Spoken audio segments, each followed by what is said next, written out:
Bien le bonsoir, messieurs, dames. J'avais l'écran qui était activé, mais c'est bon, tout est réglé maintenant. J'espère que vous allez très très bien pour cette 54e émission des Décrypteuses. Et comme d'habitude, je suis avec mon fidèle acolyte Joe.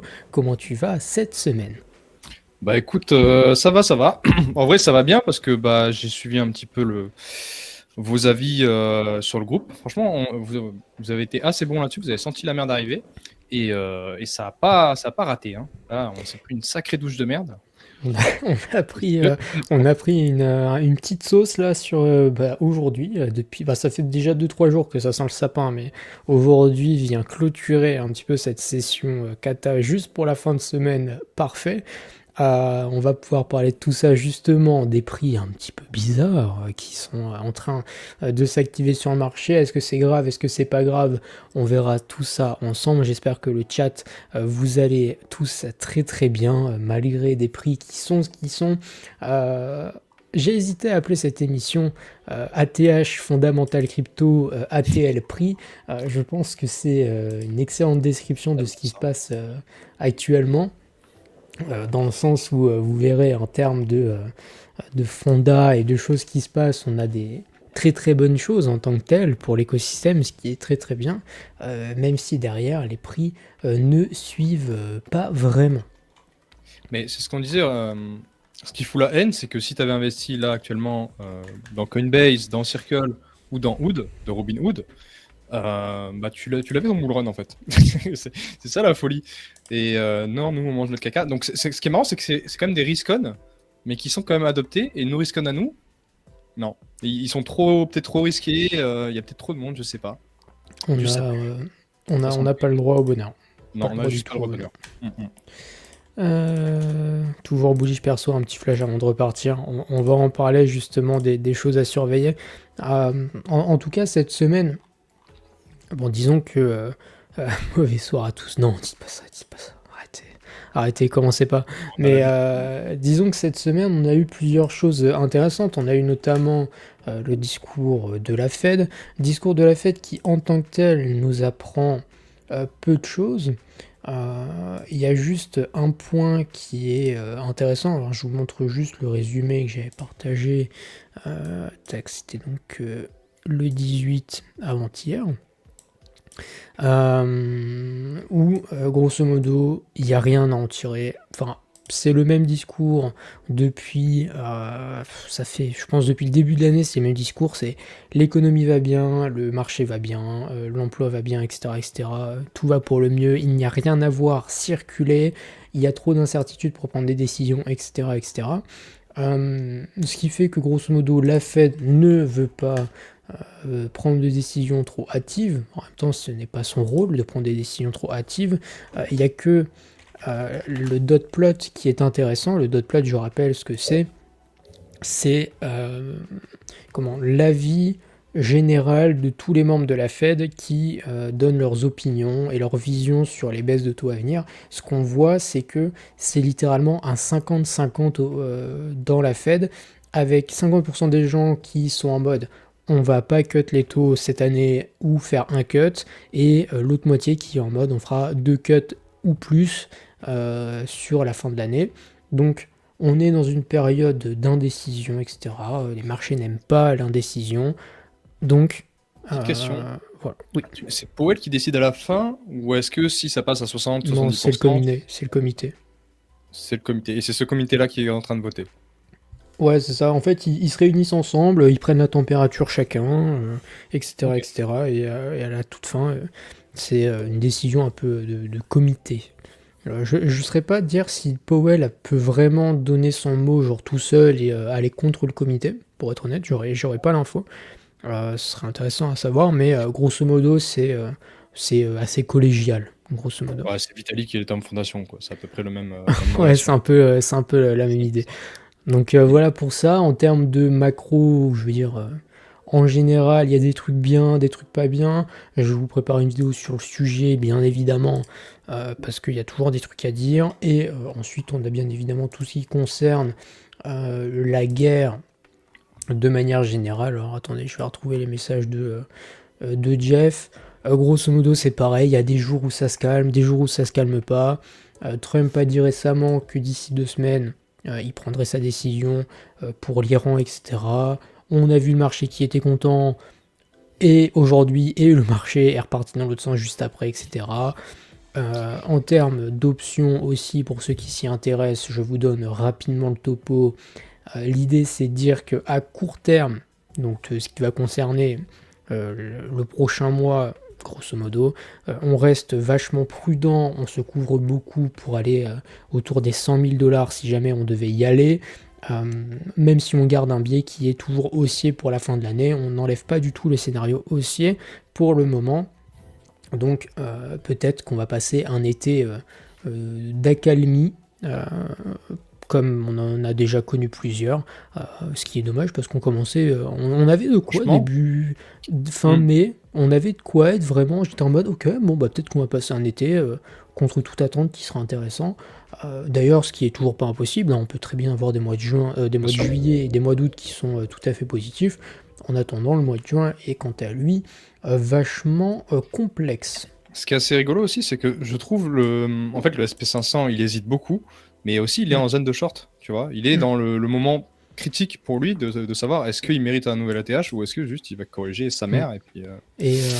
Et d'ailleurs, sujet ultra intéressant, c'est vrai qu'en termes de... Disons que les corrections qu'on voit maintenant peuvent alimenter les scénarios, enfin les spéculations autour d'un double top qui aurait pris place, etc. Disons similaire à ce qu'on a vu ici en fait, hein, tout simplement. En fait, voir ça, ça peut alimenter le scénario. On est très très loin de le valider d'ailleurs. Enfin, c'est pas parce que ça ressemble à ça qu'on va faire ça tout de suite, hein. Il y a beaucoup beaucoup d'étapes avant. Et il faut pas se dire ah ça y est, ça commence là et on va finir là. Il y a énormément de choses à voir. Je crois d'ailleurs que Sapiens avait fait une vidéo sur le sujet. Je vais aller regarder sur sa chaîne. Tac, je pense que vous avez plusieurs choses, plein de choses à apprendre. Il a fait une vidéo, je pense il doit revenir sur un peu la notion justement de comment, enfin en fait qu'un bear market commence comme une fausse jambe haussière. Enfin, vous connaissez le dicton Ouais. pour ceux qui suivent Sapiens. Voilà, exactement, c'est cette vidéo. Là, un double top comme en 2021. Vous avez, non, je voulais pas du tout la télécharger. Hop, vous avez sûrement de l'inside à aller prendre de ce côté-là. Si jamais ça vous intéresse, je vous le mets dans les différents chats et vous retrouverez aussi ça dans le doc en description. Donc voilà, Mhm. vous voyez que d'un point de vue macro au sens large, et encore il y a plein de sujets que je traite pas là, hein, parce que le but c'est pas non plus de vous prendre la tête avec ça.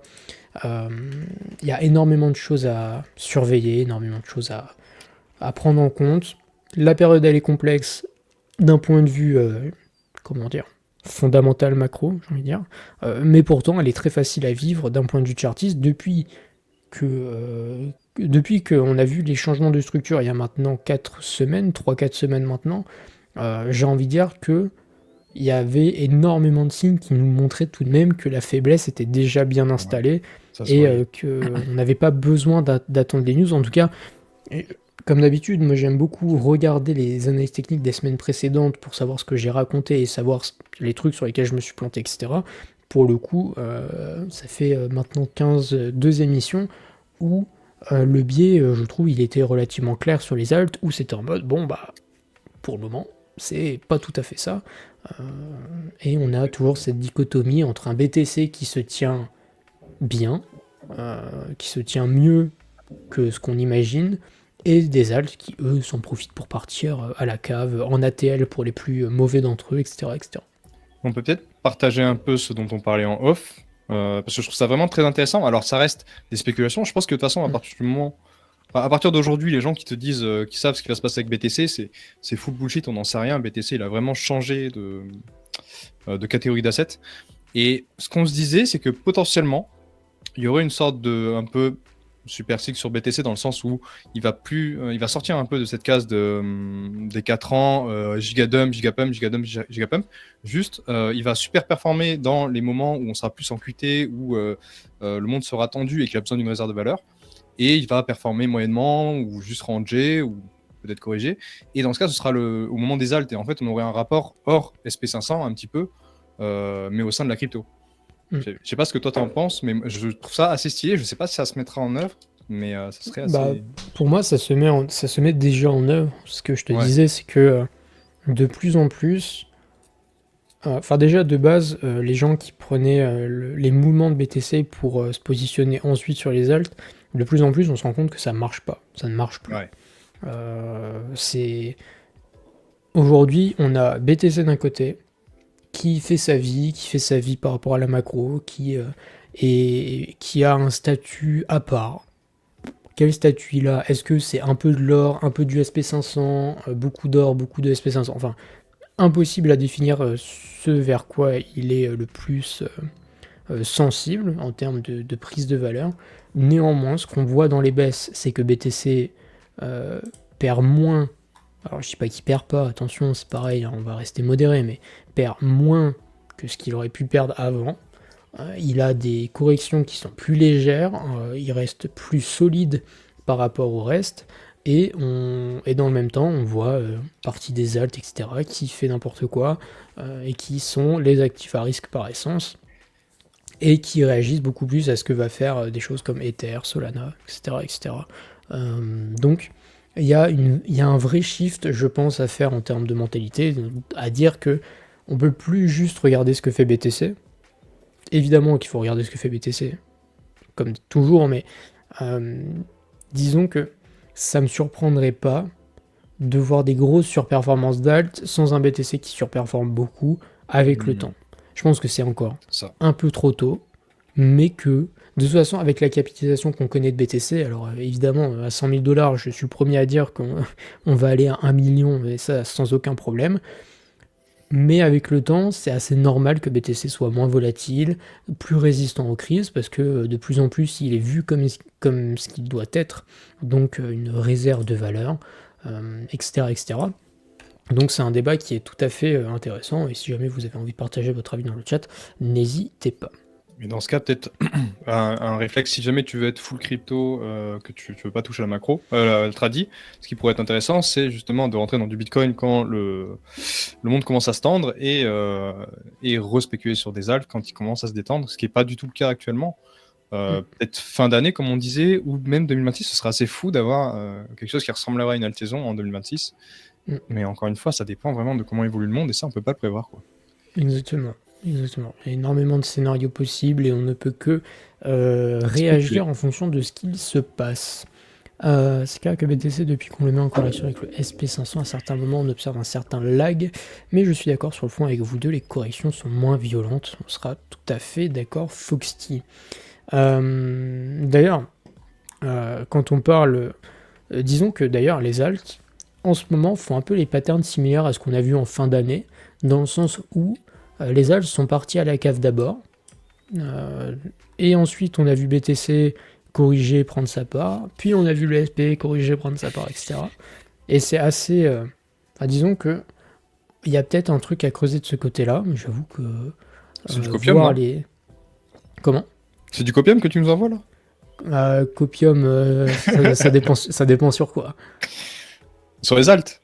Si tu dis, ça ressemble à quoi? À l'été dernier? Non, à décembre dernier. Aïe, ah oui, ah non, non, non, c'est pas du copium du tout. Non. Ça dépend dans FF. quel sens on se Ah oui, non. place. Ah oui, oui, en tant que shorter, oui, Non, c'est mais du quand je copium. dis ça, c'est que les alts sont déjà repartis, alors pour la plupart, comme je disais, hein, dans des reload zones, ou au même prix qu'avril, et ou au même prix en dessous que le mois d'avril. Euh, et justement, je trouve que l'état de l'écosystème en termes de spéculation montre bien que c'est pas juste que le space c'est plus compliqué que dire c'est bull, c'est bear, etc., etc. Il y a des actifs bull, des actifs bear et des trucs bizarres et des trucs C'est qui ça. avancent à leur rythme, du style BTC, XMR, etc. Genre des trucs inclassables en tant que tels. Et je trouve ça ultra passionnant à regarder parce que ça permet justement de faire des exercices de pensée. Je trouve ça cool. Après, ce qui peut être intéressant, c'est que quand même, en fait, on a eu un giga pump en novembre-décembre, juste parce que bah, on savait que la régulation allait arriver et on s'attendait à des baisses des taux en 2025 qui ne sont pas arrivées du coup. Et peut-être que si on commence ne serait-ce qu'à voir, à espérer des baisses des taux comme on l'espère en 2024, peut-être juste sur cet espoir, on y aura déjà du pricing. Et Peut-être. à partir de quand est-ce qu'on peut espérer? Bah pour ça, on va aller regarder le CME, je vais vous montrer le CME. Et j'ai vu passer, d'ailleurs ça m'a assez surpris, j'ai vu passer des gens sur X qui disaient oui, machin, juillet, ça va cut, ça va cut. Ce sera pas en juillet. Enfin, en tout cas, dans Putain, l'état ça chaque actuel, fois, ce hein. sera pas en juillet. Et la prochaine fois que ce sera possible, ce sera en septembre. Donc, ça veut dire que d'ici là, il faudra attendre les datas du mois d'août. Donc, si rien ne se passe pendant le début juillet, grosso modo, et qu'on a. En fait, c'est très simple. Les choses qu'il va falloir surveiller à partir de maintenant, ça va être les prochains chiffres de l'inflation qui vont tomber début du mois prochain, notamment. Regarder d'autres data, évidemment, hein, mais tout ce qui sera évidemment inflation, ce sera le plus important parce que Powell a répété, hein, ce qui compte, c'est l'inflation, c'est l'inflation, c'est l'inflation. Si on prend les chiffres de la première quinzaine de juillet, voilà, on va avoir les earnings, le chômage, etc., etc. On va avoir l'inflation qui va commencer à montrer sa vraie tête par rapport aux tarifs, etc., voir un peu les conséquences que ça peut avoir. Donc on va passer un été qui va être intéressant et ça va dicter le ton au moins pour les 2 mois estivaux à venir. Bon moment de prendre des vacances là, hein. Grave. Grave, grave. Et d'ailleurs, en parlant de ça, si jamais vous allez à ETHCC, C'est pas des on y vacances. sera. C'est pas des Alors, vacances. c'est pas des vacances, Ça n'a rien à voir avec des vacances. on sera au C'est pire. soleil, mais ce sera pas des Ouais. vacances. Mais si jamais vous êtes à ETHCC, que vous avez un billet, je sais pas si les billets sont toujours. Alors là, hop, là c'est vraiment un petit moment PMU avant de commencer les news, mais hop, est-ce qu'on peut se ticket? Ah, on peut toujours prendre des tickets. Si jamais vous allez à THCC, sachez qu'on y sera avec Joe et l'ami Patate aussi. Si jamais vous êtes dans le coin, n'hésitez pas à nous ping, hein, sur les réseaux. Si jamais vous voulez nous parler rapidement, etc. Vous pouvez prendre des tickets pour 1 jour, pour 5 jours, pour 4 jours, pardon, etc., etc. Donc on y sera. Et j'ai un peu hâte de voir ce que ça donne. Tac. Franchement, ça m'a hypé de fou. Franchement, j'ai trop hâte. On va se crever, mais Ouais. on est trop. Au soleil de Cannes. Fossiliser pour les Altes, on est proche d'un bottom selon certains. C'est une bonne période pour sélectionner quelques chevaux. Mais bon, ça représente partie du PF et Others BTC. Emoji œil, emoji œil. Faut chier, faut chier. Après, c'est vrai qu'on est sur des bas, quoi, partout, sur le Other, sur le Total 3, sur le Other.d, même sur la BTC-D. Mais bon, ça peut durer encore longtemps, hein. Mais le problème, c'est qu'on est bas sur les altes, mais qu'on est encore haut sur BTC et que t'as de la marge. T'as de la Oui, en marge plus. pour plus. aller ne serait-ce qu'à 100 000, peut-être un peu en dessous. Enfin, il n'y a rien de dramatique à aller en dessous, tu vois. Genre. C'est quoi le niveau qu'on casserait qui puerait vraiment sur BTC? Ah, pour être sûr qu'on passe un été de merde, c'est 100 000. Ok. Mais juste un été de merde, genre ça remet pas tout en Ouais, question. ah bah non. Ah, non. ok. Si tu veux remettre en question. Après, c'est pareil, hein, qu'est-ce qu'on remet en question, etc. Ouais, c'est ça. Les niveaux qui seraient franchement embêtants, ce serait ne serait-ce que. Ce serait les 90. Moi, franchement, en dessous les 90, je suis en mode bon, vas-y, c'est bon. Terminé mon Ouais. soir. Ok. Et là, ce serait. Voilà, ce serait là où je serais en mode bon, bah, c'est plus qu'un été de merde si on va passer vraiment une fin d'année horrible. En tout cas, dans l'immédiat, c'est ce que je pense. Le mec qui se fait en mode voix off narrateur. Cette mission est quoted, mais l'émission est grotesque chaque semaine. Ça, c'est pas une surprise. Bien, écoutez, voilà, on a parlé un peu de tout, hein, de la macro, des trucs à surveiller comme d'habitude. Je rappelle pour ceux qui écouteront la rediff ou qui sont sur le live mais qui ne sont pas sur le Discord, je vous invite à aller sur le Discord sur lequel on fait beaucoup plus de posts, notamment moi qui aime bien vous raconter quelques trucs, notamment sur les prix, la macro, les jours de tout ça. Je vous remets le lien dans le chat et vous avez le lien pour ceux qui écouteront la rediff ou un podcast dans les différentes descriptions des réseaux sociaux. Ouais. Bien. Et si je peux me permettre, Oui. prenez du temps, justement, une fois par semaine, de lire vraiment tout, le canal de Egri, le canal de Jeff, si vous avez en tout cas le rôle, pour ça il faut beaucoup parler. Regardez tous les canaux et en général, quand tous ils sont à peu près d'accord pour dire que ça pue un peu court terme, c'est ciao quoi. Au moins court terme, on se protège, voilà. Ou alors, soyez attentifs aux émissions, parce que ne serait-ce que la semaine dernière, on en parlera de l'analyse C'est technique, vrai. il y avait des signaux avant-coureurs assez intéressants. Bien. Tout à fait. Écoutez, je vous propose qu'on passe J'ai à dit la les canals? partie Ah, pardon, psycho. Apparemment, j'ai dit les canals. les canals. Bon, Les canals, les fameux canals. c'est les canals, c'est les canals.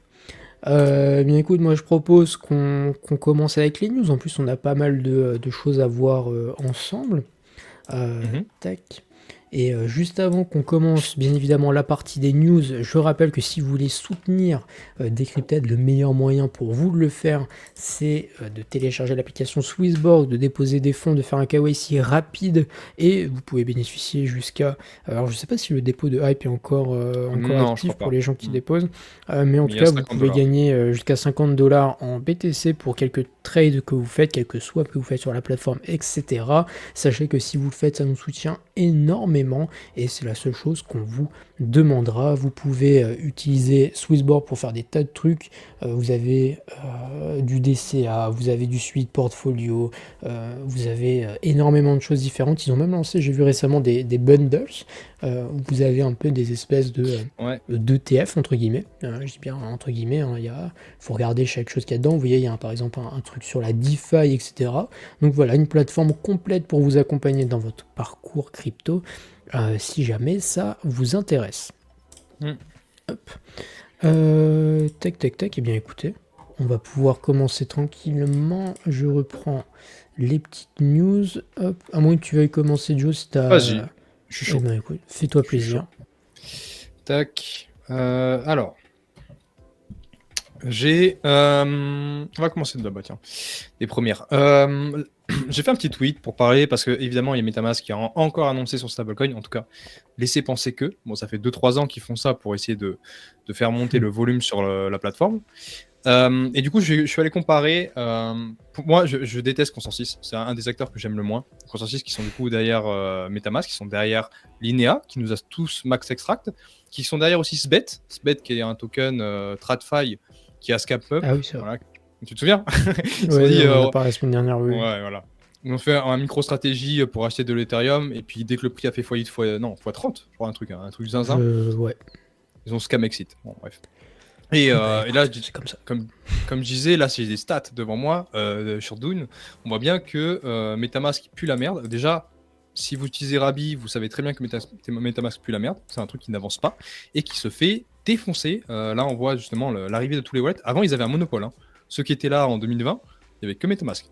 Aujourd'hui, c'est... en fait, les gens qui sont sur MetaMask, c'est les gens qui ont peur de bouger. Mais à partir du moment où tu bouges, tu reviens plus en arrière. Moi, je reviens plus du tout en arrière.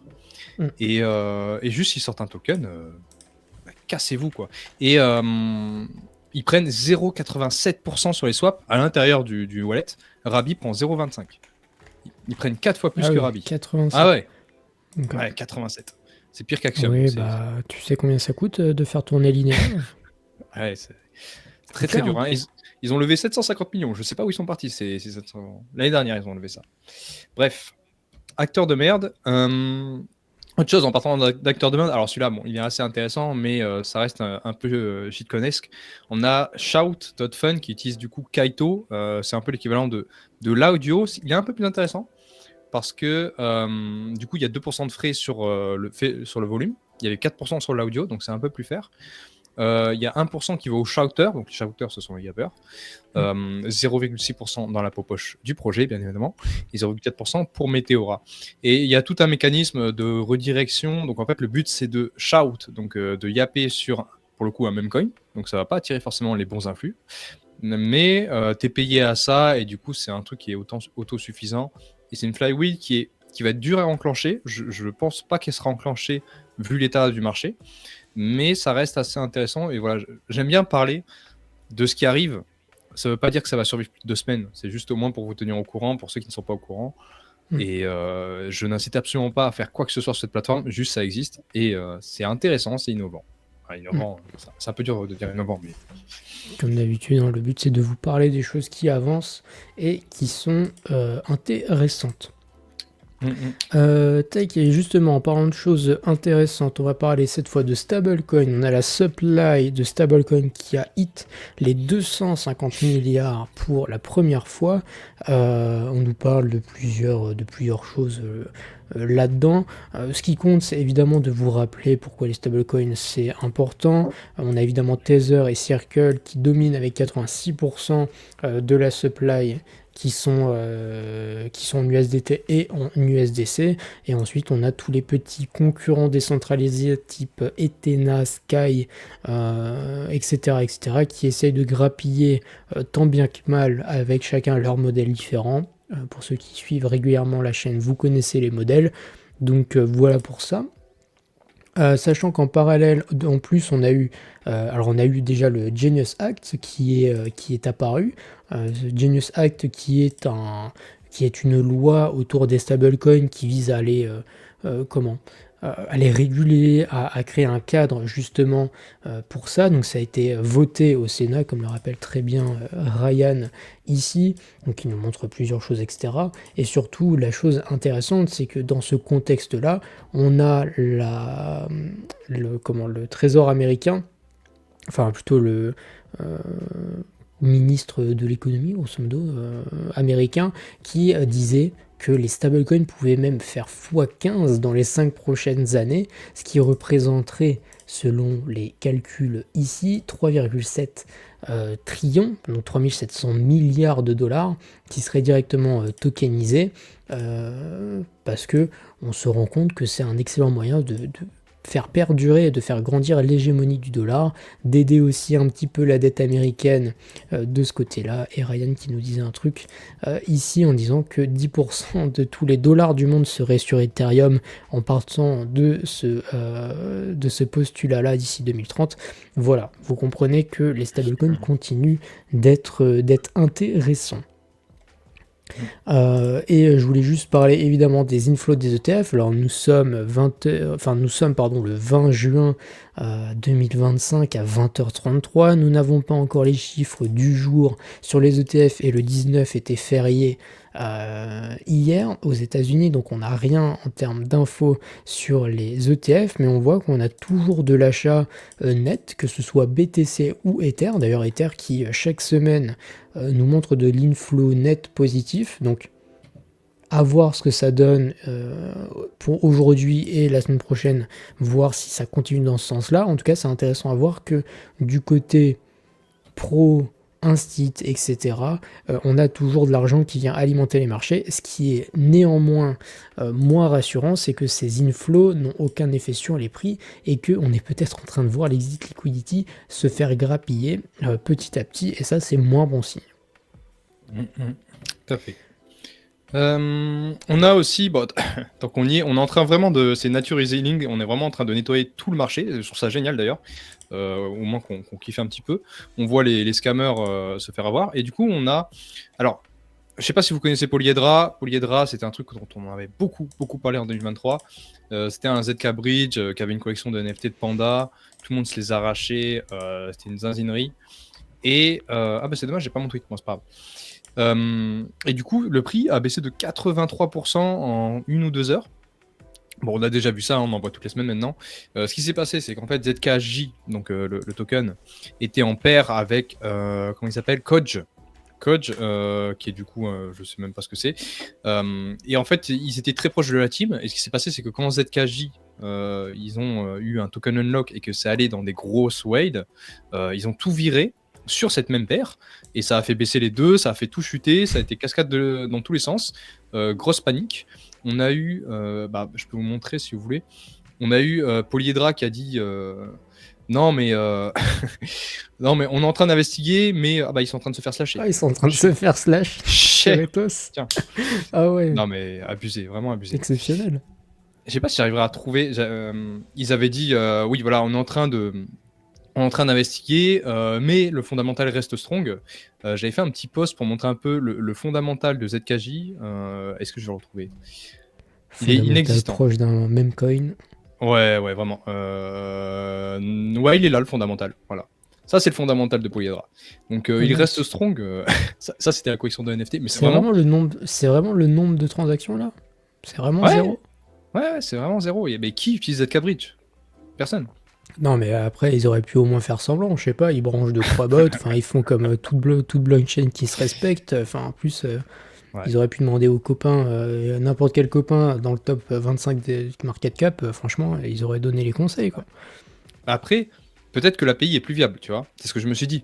Le truc, c'est que comme tu peux pas trouver d'autres data, parce que le truc est tellement insignifiant que personne n'a cherché à faire un dashboard, bah tu reviens sur la même conclusion. Donc de toute façon, dans tous les cas, ça pue du cul et qu'ils allaient en faire. Et d'ailleurs, le truc était à 2 milliards avant de chuter, hein. 2 milliards de FDV. Donc bref. Solide. Mm. Mais ils C'est faisaient bon. pas partie de ces projets qui pouvaient bénéficier des trucs US, etc., genre Hmm, des projets US, Polyhedra? Alors, peut-être que je il confonds me avec un semble autre pas, hein. projet, hein, mais Ouais, je pense que tu confonds avec un autre.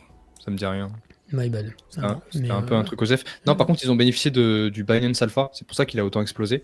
Parce que les gens ouais, farmaient dessus pour avoir des points sur Binance Alpha. solide. Donc voilà. Bref, de toute façon, quand un truc monte comme un honeypot, hmm, Pas bon signe. c'est pas bon signe. Pas bon signe du tout. Autre chose, on a eu. Alors, je voulais revenir sur cette news dont on a parlé la semaine dernière, et je pense qu'on n'a pas assez appuyé sur le point à quel point c'était une dinguerie. C'est le fait qu'on va du coup avoir 100 millions d'utilisateurs qui vont utiliser Aero. Le Mm. fait que Base, donc Coinbase et Base vont être un écosystème qui va être retail friendly dans le sens où, un peu comme Moonshot, tu vas avoir accès aux shitcoins dès leur lancement. En tout cas, probablement que ce sera pas loin. Je sais pas si c'est vraiment dès le lancement. Je pense que ce sera pas loin. On va sûrement avoir une base saison de folie. En tout cas, moi, je commence à y recroire parce qu'il y a un moment où je commence à douter. Mais avec ça, en fait, t'as 100 millions d'utilisateurs qui sont vraiment en plus du retail qui va sauter sur n'importe quoi dès que ça va monter. Bon, je sais qu'aujourd'hui, c'est dur à croire, mais ça réarrivera. Et actuellement, Aero, c'est un token qui est très sous-valorisé. En tout cas, moi, je trouve, parce qu'ils font quand même 200 millions de fees par an. Et ils ont une market cap qui est. Alors voilà, ça reste un DEX, donc les fees sont pas redistribués à tout le monde, mais ça reste un DEX qui mange très bien. Et il y a un gros potentiel. On l'a vu d'ailleurs sur le prix qui s'est très bien porté, mais je pense que tu feras un petit point dessus tout à l'heure. J'avoue que je le regarde pas trop, mais effectivement, ce Bah, sera un chef. token qu'on. Non, mais je crois que je l'ai ajouté dans mes listes et tout, mais Ok. évidemment, ce sera un token qu'on regardera. Et justement, dans la même veine de ces projets qui sont fuel par Coinbase, on a évidemment le Morpho, qui mince, hop, qui a atteint 400 millions de dollars en prêt sur, enfin qui viennent des utilisateurs de Coinbase, hein. Vous savez que Morpho a intégré Coinbase, enfin plutôt que Coinbase a intégré Morpho pour des prêts collatéralisés avec le Bitcoin notamment, directement on-chain, donc 400 millions de dollars qui sont directement là, sachant que la croissance elle est vraiment vraiment très rapide, puisqu'il y a ne serait-ce qu'un mois, on était quasiment à 2 fois moins. Donc on commence vraiment à voir une croissance, enfin, presque 2 fois moins et demi d'ailleurs, qui commence à être exponentielle. Si je vous montre sur DeFi Lama, hop, rapidement, vous voyez que la TVL récente, depuis grosso modo depuis la mi-mai, la TVL a récupéré énormément, on a fait quasiment un ATH, pas très loin en tout cas. Donc là on est en Ether, et je sais qu'on a fait un ATH en dollars. Ouais, c'est ça. Donc Morpho, voilà, qui bénéficie de l'aura de Coinbase. Coinbase qui met en avant les protocoles phares de son écosystème sur la partie lending et sur la partie swap. Donc ça va être plutôt intéressant de voir comment le tout va évoluer. Mais c'est très très bullish, je trouve, pour l'écosystème Coinbase en tant que en tant qu'écosystème. Ouais, moi, on en parle chaque semaine, mais vraiment, moi, fluide, morpho, aéro, moi, ça me. Tu vois, dans ce moment-là où il faut plus te rapprocher, alors là, c'est pas le moment d'investir dans les altes, mais dans des trucs qui font du revenu, moi, je trouve ça très sexy. Et en plus, grâce à tout ce qui arrive en régulation, la DeFi va probablement aller de plus en plus vite, je trouve. Hmm. C'est très très cool. T'avais pas d'autres news? Ah si, je pouvais enchaîner. Bon, bah, Tac. comme tu veux, hein. Tu veux, On chef. pouvait parler notamment de Robinhood. Alors, un truc qui va vous paraître peut-être en tant que tel, peut-être pas signifiant, mais il faut comprendre qu'en TradFi, il y a un truc qui est chiant, c'est tout ce qui est produits dérivés. Notamment sur la TradFi. Sur la TradFi, ils n'ont pas. Nous, on est habitués parce qu'on est dans des marchés qui sont ouverts 24/24, 7/7, etc. On a les produits perpétuels. produit perpétuel, vous longuez, vous shortez, c'est infini du moment que votre trade n'est pas liquidé, vous pouvez tenir votre trade 10 ans si vous voulez, vous avez juste payé des frais, la blinde de frais, etc. Mais si vous avez envie de le tenir, vous pouvez le tenir. En TradFi, c'est des trucs qui n'existent pas ou peu, et Andy qui partageait le fait, enfin c'est Robinhood qui voulait justement lancer les produits perpétuels maintenant, et Andy qui disait Coinbase aussi. qu'il avait parlé. Oui, il y a aussi Coinbase. Enfin, il y a justement sur la partie US, il y a beaucoup d'acteurs qui vont les lancer, qui sont en train de les lancer. Euh, et on a Andy qui disait qu'il avait même dû expliquer comment ça marchait à des groupes d'investissement, de banquiers, etc. Et qui comprenaient même pas comment ça marchait. Et ça, c'est un argument aussi qui va dans le sens du développement de l'écosystème, montrer qu'on a créé des choses qui sont fortes, qui peuvent donner de l'appétit aussi. Alors, qui vont donner de l'appétit sur quoi? Donner de l'appétit sur évidemment les actions type Robinhood, Coinbase, etc., etc., évidemment, mais également peut-être créer, et ça c'est une réflexion plutôt perso, mais de la hype envers les perpdex, parce que bah, si on commence à avoir une mania, je reprends le terme qui est dans le post, autour de ce sujet-là, peut-être qu'on va pouvoir en bénéficier nous sur des projets crypto type Hyperliquid, qui est type tous les produits qui peuvent se lancer en perpdex notamment, etc. Donc je trouve ça plutôt, j'ai trouvé les anecdotes et la vision autour de ça vraiment intéressante. Mais pour expliquer un peu peut-être aux gens, en fait, le problème en TradFi, c'est que comme ils ont une finalité qui est un peu complexe, parce que c'est beaucoup de sécurité, beaucoup d'intermédiaires, du coup, il y a des moments où ils sont off, là où le marché crypto est 24 heures sur 24, 7 jours sur 7, et du coup, effectivement, tu peux faire du perp, et c'est quelque chose qu'on dit rarement comme un avantage, alors que c'est un avantage de fou furieux qu'on a en crypto, c'est qu'on a un marché qui est live tout le temps. Et ça, la TradFi, ils vont le vouloir, dans tous les cas. Ils n'ont pas le choix. Donc ouais, très très cool. Tac, je te Et laisse enchaîner. il y avait Polyhedra, la vraie airdrop saison Good Old Days. Est-ce que t'étais là, toi? Pas du tout, mec. Pas du tout. Ah, c'était. T'étais pas là en début 2023? Tu fermais pas, peut-être? Si, mais je fermais pas. Mec, début 2023, j'essayais de comprendre déjà comment ça marchait. Ouais, mais ouais, c'était J'essayais tout début de pour moi aussi. comprendre Ethereum, et comment on ponce Ethereum de fond en comble, etc. Donc Ouais. j'avoue, je farmais pas à cette époque-là. Moi, je perdais de l'argent parce que je notais pas les seed phrases, gros. C'était incroyable. Quelle époque? Quelle Quelle époque. époque? Ah ouais. Oui, ça, on y en parlera un peu plus tard. On a Kaito qui nous a annoncé un truc assez cool. C'est qu'ils vont commencer à mieux gérer leur algo pour que ce soit moins farm, parce qu'actuellement, c'est quand même très très farm, et que ce soit plus fair pour tout le monde. Par exemple, réduire un petit peu la dominance de certains acteurs qui juste spamment tout le temps, et qui ont tellement de pouvoir déjà actuellement qu'ils deviennent. En fait, ils bouffent toutes les récompenses de tout le monde, et en plus, ils mettent en avant des projets qui sont pas forcément méritant. Donc je trouvais ça assez cool. Après, comme on le disait, tu peux me donner ton avis. Ce que tu m'as dit en off, c'était intéressant. Je disais en off que Kaito commençait à devenir net négatif pour l'écosystème en tant que tel. Alors il y a des trucs bien, il y a des trucs qui sont pas bien, et je trouve que c'est de pire en pire. Je parlais avec des gens sur Discord, alors qui se reconnaîtront peut-être, etc. Je vais pas donner les noms, peu importe, mais qui me disaient par exemple, putain, mais c'est un truc de fou, je vois plein de trucs passer sur Sei. On peut parler de Sei en particulier, mais on peut parler de plein d'autres trucs. Et je crois que Elias, qui est dans le chat, avait tweeté un truc similaire aussi, qui disait je vois plein de trucs passer sur Sei, etc. Apparemment ça a l'air huge, pourquoi, nanana, il y a une campagne de com quoi. Et juste, bah, la raison c'est qu'il y a plein de diapers qui veulent gratter les 25K que donne Sei par mois, quelque chose comme ça, 20K, 25K. Et qui sont incentivés à beaucoup en parler, à mettre en avant le projet, en parler bien, etc. etc.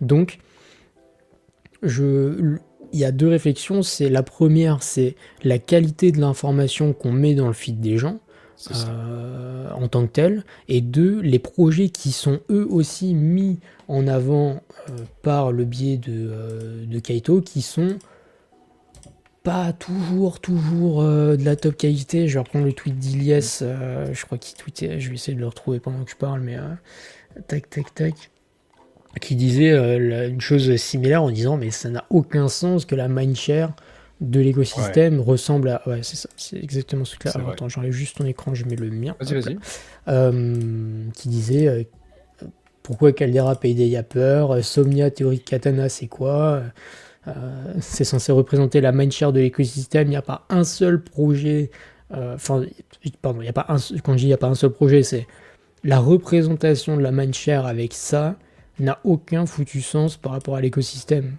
Mm. Newton, qui en entend parler, enfin, de quoi ça parle, j'en sais rien, Infinex, pareil, et des tas de projets qui sont là-dedans qui n'ont pas d'intérêt, et on voit quelques trucs du style MegaETH, Monad, Abstract, Iris qui ont des trucs, que PumFum soit là, bon, ok, et normalement ça devrait peut-être être même plus haut vu l'énorme débat qui est autour de tout ce qu'ils font, etc. Enfin bref, c'est pour ça que Kaito, je trouve que ça devient, dans sa forme actuelle, de moins en moins bien et de moins en moins pertinent. Voilà. Ouais, je suis tout à fait d'accord. Et comme je te disais, c'est un outil, donc ça permet de faire des trucs cool. Par exemple, sur Virtual, je trouve ça très cool. Mais quand c'est mal utilisé, et là, dans la forme actuelle, que tu as raison, ça force à être mal utilisé. Franchement, c'est lourd, hein. Bah, Moi aussi, je suis Euh, saoulé. Enfin, d'ailleurs, Kaito et tous ces simili clones, hein, d'ailleurs. Mais en fait, Oui. on a créé un outil. Pour une fois, on a créé un outil avec lequel on a tapé sur, enfin, on avait un marteau et on a tapé sur les clous avec. Et ça, c'était bien, tu vois, c'était pertinent. On avait trouvé un vrai truc. Et petit à petit, on a pris le marteau et on est en train de fracasser les gens avec, tu vois, et on est en train d'utiliser C'est un ça. outil pour des C'est mauvaises vraiment raisons, ça. et ça se transforme en un truc qui est pas ouf. Mm. Et ce qui dit une blague, on sera totalement d'accord, j'ai vu ton tweet et j'étais amplement d'accord. Enfin bref. Ouais. Et petite transition par rapport à Pump Oui. Fun, parfaitement. On a, alors vous savez que moi je suis le seul dans CTFR à défendre Pump. Je pense que je pense, moi je suis assez bouge dessus, mais ça reste très personnel. Je partage un peu ce que je pense sur les réseaux. Ça veut pas dire que je vous incite, surtout que c'est un truc qui est très sketchy. C'est tout le monde est divisé, donc voilà. Mais en tout cas, sur le perp. Alors le perp il est très liquide. Le perp c'est voilà, c'est un argument. En fait c'est le seul argument qu'on a, donc c'est pour ça qu'on le présente. Ça veut pas dire grand chose, mais c'est un tout petit argument qui montre que quand même on a des gens qui sont prêts à l'échanger pour 5.8. Et moi, je vois aussi beaucoup. Alors, après, on a les abonnés qu'on a, c'est la bulle. Mais moi, les abonnés Chad, comme Andy, que tu as noté tout à l'heure, qui disent que eux entendent beaucoup de bruit de VC qui aimeraient beaucoup rentrer à 4 milliards. Que c'est plutôt la smart money qui est très attirée à ces prix-là. Après, ça reste que du bruit, ça reste que des rumeurs, ça reste du trust me bro. Mais je trouve ça intéressant de voir que ça va être un moment assez mythique, je pense, le Sachant lancement. que le lancement sera mythique, alors en plus Ah ouais, ils ont décalé je crois à la mi-juillet maintenant, donc voilà. Mais m'étonne. sachez que ce qu'on a vu là sur Aevo, c'est un marché qui est illiquide, il y a peu de volume, etc., etc. Ce qui est important de prendre en compte, c'est que pour le moment ça se trade à 5,8 milliards de FDV environ. Des fois là c'était plus 6-7 récemment, là c'est plus 5-6. C'est ultra liquide, il y a voilà, peu de volume, etc. Parce que Aevo, ils ont aucune mindshare, mais ça reste un indice potentiel qu'on peut avoir à ce moment-là. J'ai personnellement, alors encore une fois, moi je répète, je peux pas dire que Joe il a une take qui est mauvaise. La thèse se défend. Moi j'attendrai juste de défendre ce qui se passe quand ce sera lancé, surtout. Ouais. Si au lancement ça tient, que les volumes sont toujours là, que c'était pas que du farming, que c'est pas juste de l'extraction et que le token, etc., vit tant bien que mal, bah ok, dans ce cas-là, c'est faire, on peut défendre le projet, non, non, non. Bah, il parlait de Pardon, et 25% hein, de revenus redirigés. de buyback, ouais, Je sais pas à sur quel le point c'est token. une rumeur, mais en tout cas 25%, je trouve ça ultra fair. Mais vraiment, je m'attendais pas autant. C'est 4 fois moins que Hyperliquid, mais pourquoi pas, Oui, hein. mais qui fait Hyperliquid? AV, ils font 14%, gros. Les gens, Ouais, ils mais font AV devrait 10%. faire Hyperliquid. Et dans ce cas, ils ont plus de trésorerie et le jour où le token chute, c'est finito. Et ça, c'est un risque, hein. Ah! Absolute cinéma, hein. Absolute cinéma. Euh, Ça, c'est chacun ses problèmes, hein, j'ai envie de dire. C'est que le buyback qui compte. Il faut voir PumFed comme une machine à cash. Et il y a ce qui dit je Mais suis dans le même camp que Joe. Le seul problème, c'est si jamais régulation, etc., etc. après, ils ont pas banni Tornado Cash. Tornado Cash, ils donnent un outil, les gens s'en utilisent. Je vois pas Ils pourquoi ils avaient banniraient banni, PumpFun. ils ont arrêté de bannir. Ils ont Exactement, débanni. depuis le début de la régulation. Mais Donc, ouais. Je suis Moi, d'accord. ma vision en fait sur Pump Fun, j'ai une vision un peu lointaine ou potentiellement je me trompe, mais en tout cas, comment je vois sur le développement qu'ils font en streaming et tout ça, j'ai l'impression que c'est une sorte de giga hub communautaire où on peut lancer des trucs très facilement, que ce sera sûrement des shitcoins de toute façon, Mm. mais c'est une vision que je vois et que je trouve très cool. Et je trouve que le PMF est zinzin, Mm. mais par contre, la team est ultra sketchy et ça, c'est certain. Hein. Je sais pas si t'as vu, Ah, ça, si tu vois de c'est. temps en temps des posts d'Alon, c'est Bah, terrifiant. Hein. ils avaient pris un ban, il avait pris un ban Ouais, sur ouais, ouais. X récemment, là, même C'est Pump Fun. des Donc, API un peu sketchy. Mais ouais, tu ouais. vois, c'est chiant parce que ils ont pris un ban sur X et tout de suite tout le monde a dit ça y est, ils sont enfermés, ils sont allés en prison et tout. Peut-être qu'ils iront, hein, mais en tout cas là c'était juste qu'ils Pas tout de utilisaient un suite. API Pas pas tout de suite. encore. C'est ça. Ils vont juste dériver leurs produits, c'est une vraie marque Pump, et je suis relativement d'accord parce qu'hier on en parlait notamment avec Capet. On a eu le plaisir de recevoir Capet sur Decrypted hier. C'est pour ceux qui ont vu la rediffusion, hop, je vous la remonte juste là. D'ailleurs, vidéo qui vous a bien plu, qui a fait quelques vues. Donc merci pour ça. C'est une émission qui vous a plu. On était très content de recevoir Capet sur la chaîne. Format qu'on refera avec lui, j'imagine, très bientôt. On a notamment parlé de Pump Fun à un moment. Et je vous avais montré justement que Pump Fun avait le côté stream aussi qu'ils essaient de développer, où les créateurs peuvent lancer leur token, etc. Et c'est directement lié à l'image du streamer en question. Enfin, ils ont des arguments. On peut pas juste dire que c'est là pour max extract. Ils essayent des trucs. Ils ont un produit que les gens utilisent. Maintenant, à quel point c'est durable, post-TGE, c'est toute la question. Et ce sera à ce Encore, moment-là que moi, je si je peux me prendrai permettre, des takes. Comme ça, je vais dans le sens du vent et c'est parfait. encore aujourd'hui, Pump Fun fait plus de revenus que Hyperliquid aujourd'hui. Donc voilà, Non, même mais quand parce c'est que là, mort, ils en font. c'est parce qu'Hyperliquid, ils ont mal mis les stats et tout. Du Et coup, pour Foxty qui dit qu'il faudrait voir la FDV du coup elle sera de 4 milliards. Voilà. Ils vont lever 1 milliard. En tout cas dans ils vont l'ICO lever qui 1 va arriver. milliard à 4, ouais, c'est ça. Exactement. Ok, bah écoutez, je pense qu'on va pouvoir. On pourrait débattre Ah, de j'aime bien Pump, cette c'est fou. take. Exactement. Ouais, j'aime bien Pump cette serait take. pas le kick du Web3. Bah, du moment qu'ils se font pas ban, C'est ça. du moment qu'ils se font pas et qu'ils se font pas rect. Clarity Act, je sais pas s'ils Après, Kik, ils pourraient. existent encore. Hein. Pourtant, il y a des trucs terrifiants sur Kik. Ah, mais Clarity Act, c'est canadien. Du moment que c'est pas américain, ça n'a Et même pas. si c'est américain, je te dis, c'est pas non plus out of business. Hein. C'est juste à Oui, il bouger. faut Hein. voir ce que ça donne. Ouais. Donc voilà pour ça. Et salut d'ANZS qui sont arrivés. Et bonjour à tous ceux qui arrivent d'ailleurs pendant qu'on parle. Installez-vous confortablement, comme toujours.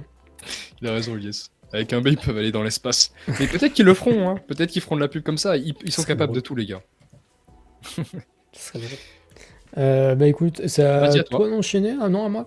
Non, je Parfait. vais parler des Pump Fun. Vous avez apprécié Ether en tant que réserve de valeur, vous allez apprécier Ether en tant que monnaie digitale. C'est faux. Stat intéressante. Alors, intéressante. Ça dépend de quoi on parle. Ce qu'on voit de plus en plus depuis notamment, alors depuis un petit peu 2024, mais surtout depuis 2025, les 2 derniers mois, c'est qu'il y a de plus en plus d'Ether qui partent des layers 2. Et de l'autre côté, on a de plus en plus de BTC qui arrivent sur Base, mais pas que, également, on a aussi sur d'autres layers 2. Alors BTC à travers Coinbase, ça paraît relativement évident, mais voilà. Ce qui montre un truc, c'est que Ether en tant que monnaie sur les layers 2, ça devient de moins en moins évident à défendre. Alors c'est pas dramatique non plus, même si ça a perdu quand même 30%. Non, pas 30%, ça a perdu 15-20% depuis le top. On voit de moins en moins d'Ether sur les layers 2, ce qui pose la question de savoir est-ce que Ether a encore ne serait-ce qu'un quelconque narratif pour lui, quoi, j'ai envie de dire. Ouais. Ouais, moi j'étais le premier à défendre cette take l'année dernière. Et puis c'est vrai que quand tu prends du recul, tu te dis ça n'a pas forcément de sens, quoi, parce que les gens ils font fructifier ce qui leur apporte de l'argent. Si le truc lui fait pas de l'argent, il le swap en BTC et il le fait fructifier du BTC, tout simplement. Et non, en vrai, en plus avec l'arrivée des stablecoins, c'est ça qui m'a fait aussi relativiser là-dessus, c'est que je me suis dit, En fait, c'est des stablecoins. En fait, ce qu'on va voir à 99% dans 20 ans sur la blockchain, c'est des stablecoins, c'est pas ETH. En tout cas pour moi, je pense. Donc ça m'étonne pas plus que ça. Et voilà, ça reste, pour moi, ETH, c'est une action d'Internet, une action de TCP/IP. Et c'est tout. Totalement. Très bien comme Et ça. on notera qu'on a de plus en plus d'Ethers qui sont stakés également pendant la même période. Enfin, depuis un peu plus récemment, mais on a du staking qui arrive aussi de plus en plus. Donc voilà, on a un Ether qui est de moins en moins utile en tant que monnaie, en tant que valeur d'échange, mais plutôt en tant que valeur qu'on bouge pas trop, qu'on laisse en staking, etc. et qu'on ne touche plus trop. Voilà. Tout à fait. Je te laisse Vas-y. enchaîner. On a un petit tweet de Capet qui nous parle de Baby Raptor. Donc Baby Raptor, c'est pour faire avancer Aptos et le rendre voilà, un peu aussi rapide que Solana sur la finalité. Et voilà, ils disent que à 100 TPS, ils n'ont pas mis millisecondes. À 3000 TPS, on serait à 180-200 millisecondes et au-dessus, on serait plutôt sur du 200-300, le temps que tout le monde soit d'accord dans le réseau. Et bon, voilà, c'est juste pour suivre. Aptos, je suis pas forcément très bullish dessus. Par contre, alors, je suis pas bullish à ce niveau-là, mais on en parlait hier avec Capet. C'est un truc que je verrais bien survivre, galérer un petit peu là maintenant, tu vois, et nous faire un peu une Solana et à un moment avoir un petit peu son truc parce que c'est quand même des gars. Aptos, ils ont perdu, en fait, le problème c'est qu'ils ont perdu le CEO, ils ont perdu le mojo. Ils ont encore beaucoup, ils ont toujours les mêmes gars, les gars sont hyper strong et surtout ils ont du contact et je pense que c'est un truc qu'on sous-estime un peu le contact, mais c'est les gars de chez Facebook quand même, c'est pas n'importe qui. Et potentiellement voir un Sui nous faire une Solana comme en 2023, why not, hein, why not, mais pour le moment en tout cas je mettrais pas une bille en top 10. Pour le moment, bon, voilà, en termes de développement, c'est très strong. Ils ont été à l'origine de beaucoup de trucs positifs, hein, d'ailleurs, hein, et, toujours maintenant. Mais j'avoue que là, dans l'immédiat, ça donne moyennement envie. Mais ça reste strong. Tout à fait. Tac, ben écoutez, moi j'enchaîne avec deux petits trucs drôles. Tac, pour une fois. Cardano qui prévoit. Alors en vrai, on vous en parle, on a hésité, mais on vous en parle parce que je trouve ça drôle. Enfin, la vision, elle est drôle, c'est que Hoskinson propose de convertir du ADA qu'ils ont en trésorerie en BTC et en stable et utiliser le rendement pour buyback ensuite du ADA.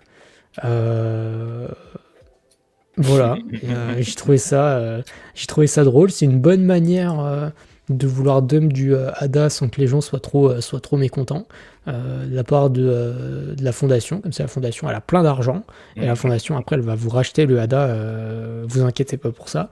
Bref, j'ai trouvé ça rigolo. Voilà, vous en faites ce que vous voulez. Et dans la même veine. Oh, pardon, vas-y. Ouais, vas-y.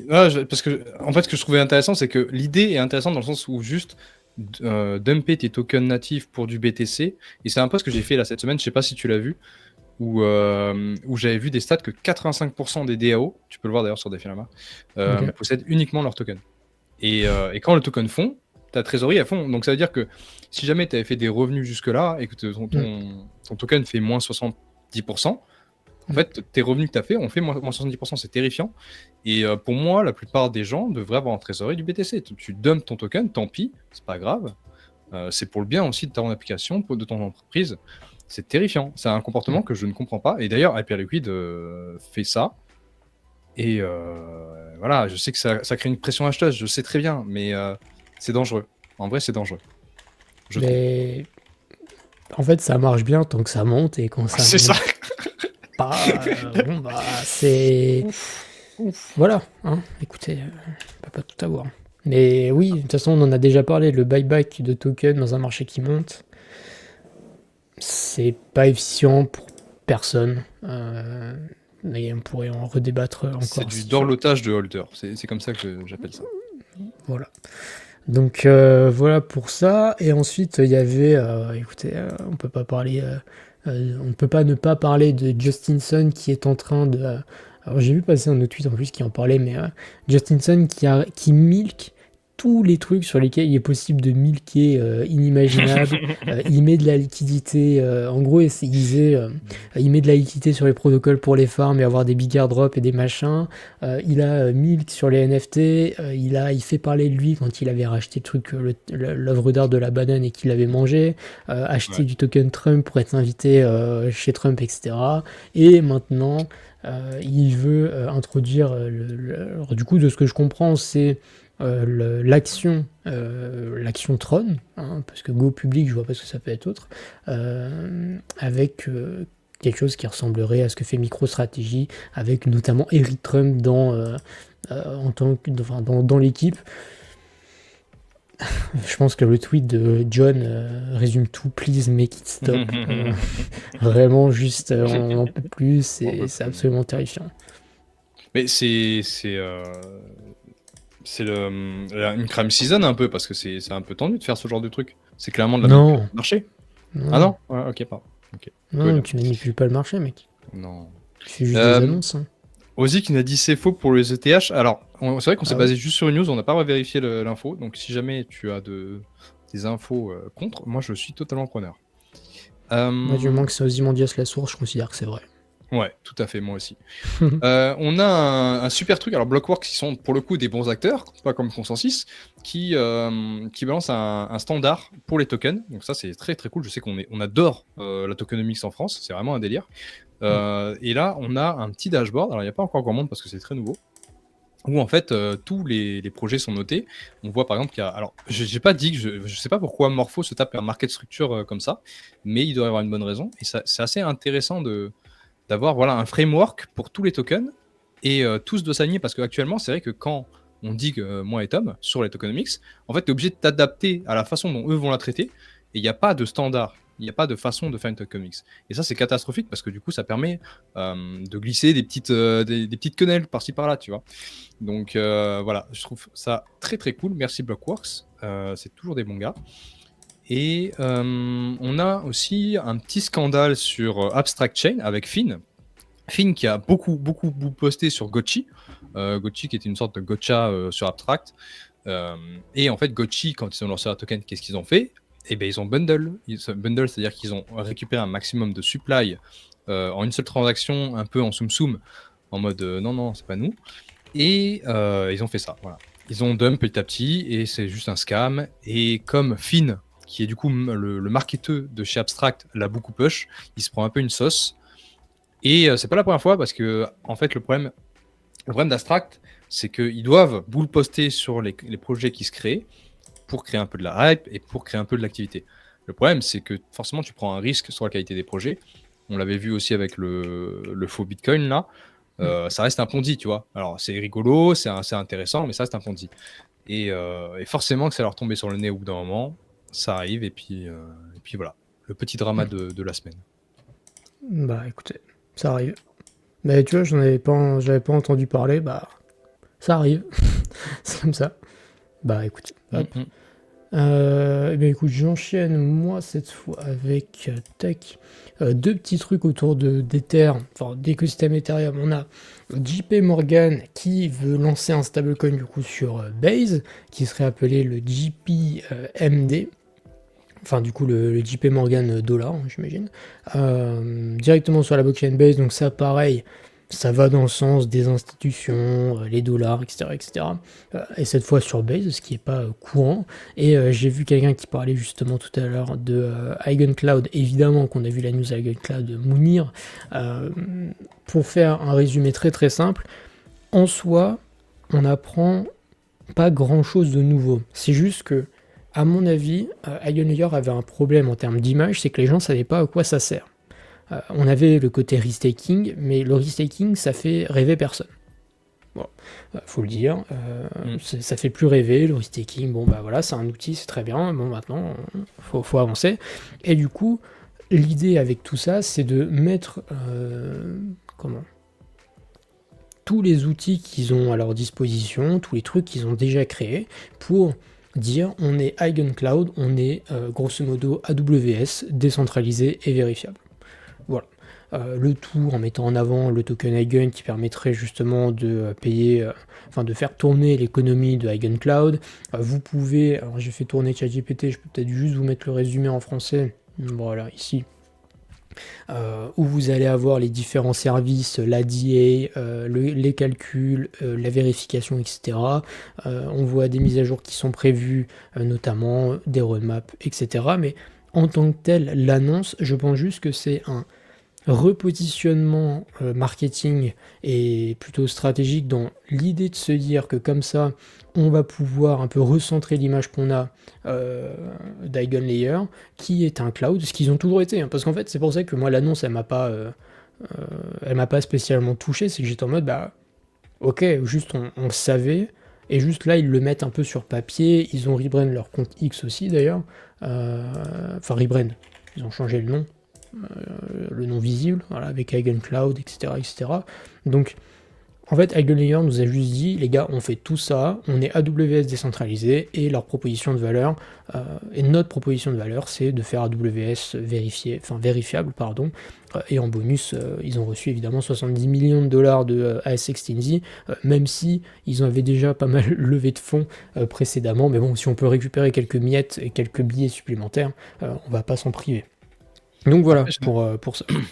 j'ai l'impression que c'est un projet qui est trop en avance, tu vois. Enfin, le truc est très cool, tu vois, avec Cloud. Juste pour le moment, toutes les teams qui bossent dans la crypto sont trop self-centriques, sont trop, ils vont pas utiliser ce genre de trucs des clouds et tout ça. Mais je trouve que je trouve ça très stylé, juste trop tôt. Et moi, je comprends ici en mode peut-être qu'ils ils voient ça sur du très long terme, potentiellement. Eigen deviendra géant. Là, c'est juste dommage un peu la claque qui se prend. Mais en tout cas, le changement d'image, c'est très cool. Très très cool. Totalement. Et pendant que tu parlais, je suis allé chercher du coup pourquoi est-ce que Ozzy disait ça. Et du coup, on peut voir par exemple là sur Artemis, si vous voulez suivre un peu les flows, c'est très intéressant.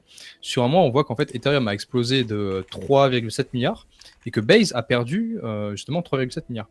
Ce qui est assez intéressant, en fait, d'après les commentaires sous le tweet dont on a parlé, ce serait Binance qui, je sais pas, perdrait confiance dans les Layer 2 ou juste voudrait pas bénéficier, aider son Coinbase, tu vois, potentiellement, qui a retiré en fait tous ses ETH vers Ethereum, de ce que moi j'ai compris.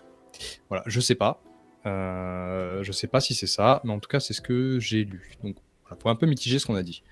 Autre chose. On a Zedero, Layer 0, qui va libérer sa supply aujourd'hui, je crois, le 20. Et au même moment, ils se sont dit on va faire passer une gouvernance, une proposale de gouvernance pour augmenter le fee switch. Je sais pas où ça en est d'ailleurs, je n'ai pas regardé. Fee switch. Et en fait, ça permettrait, parce que justement, j'ai fait une petite étude rapidement sur Dune. Actuellement, Layer 0, il gagne que dalle. Hein. Il gagne 520 000 par mois. C'est 3 fois moins que Maple, tu vois. Et ils sont valorisés à 1,5 milliard. C'est beaucoup. C'est un peu beaucoup. Donc voilà, peut-être que le fee switch aiderait. Je crois que pour le moment, ça a l'air plutôt ok. Le truc, c'est qu'en plus, il faut payer. C'est une folie, ils font payer le vote. Mais bref. Layer 0, ça reste un acteur qui est quand même très survalorisé. Enfin, en tout cas, je trouve. On pourra voir après le fee switch, mais je vois pas comment ça pourrait générer des millions. Et c'est un peu le cas de la plupart des bridges. En fait, c'est ce que je me dis, c'est qu'on les a beaucoup survalorisés pour je ne sais quelle raison. Et en fait, on voit que la plupart des bridges, en fait, ils font très peu de revenus. Donc, faire attention à ça. Je ne sais pas quel est l'impact des 23% qui ont été libérés. Je ne sais pas s'il y a eu un gros impact sur le prix, mais on verra de toute façon tout à l'heure. Autre chose, on a un petit peu dans le crime season, mais très intéressant quand même. On a Cake, alors PancakeSwap, qui déjà se porte très bien sur la PA. Alors ça, j'ai pris le screenshot avant de partir à l'escalade. Je pense qu'aujourd'hui, c'est plus le même.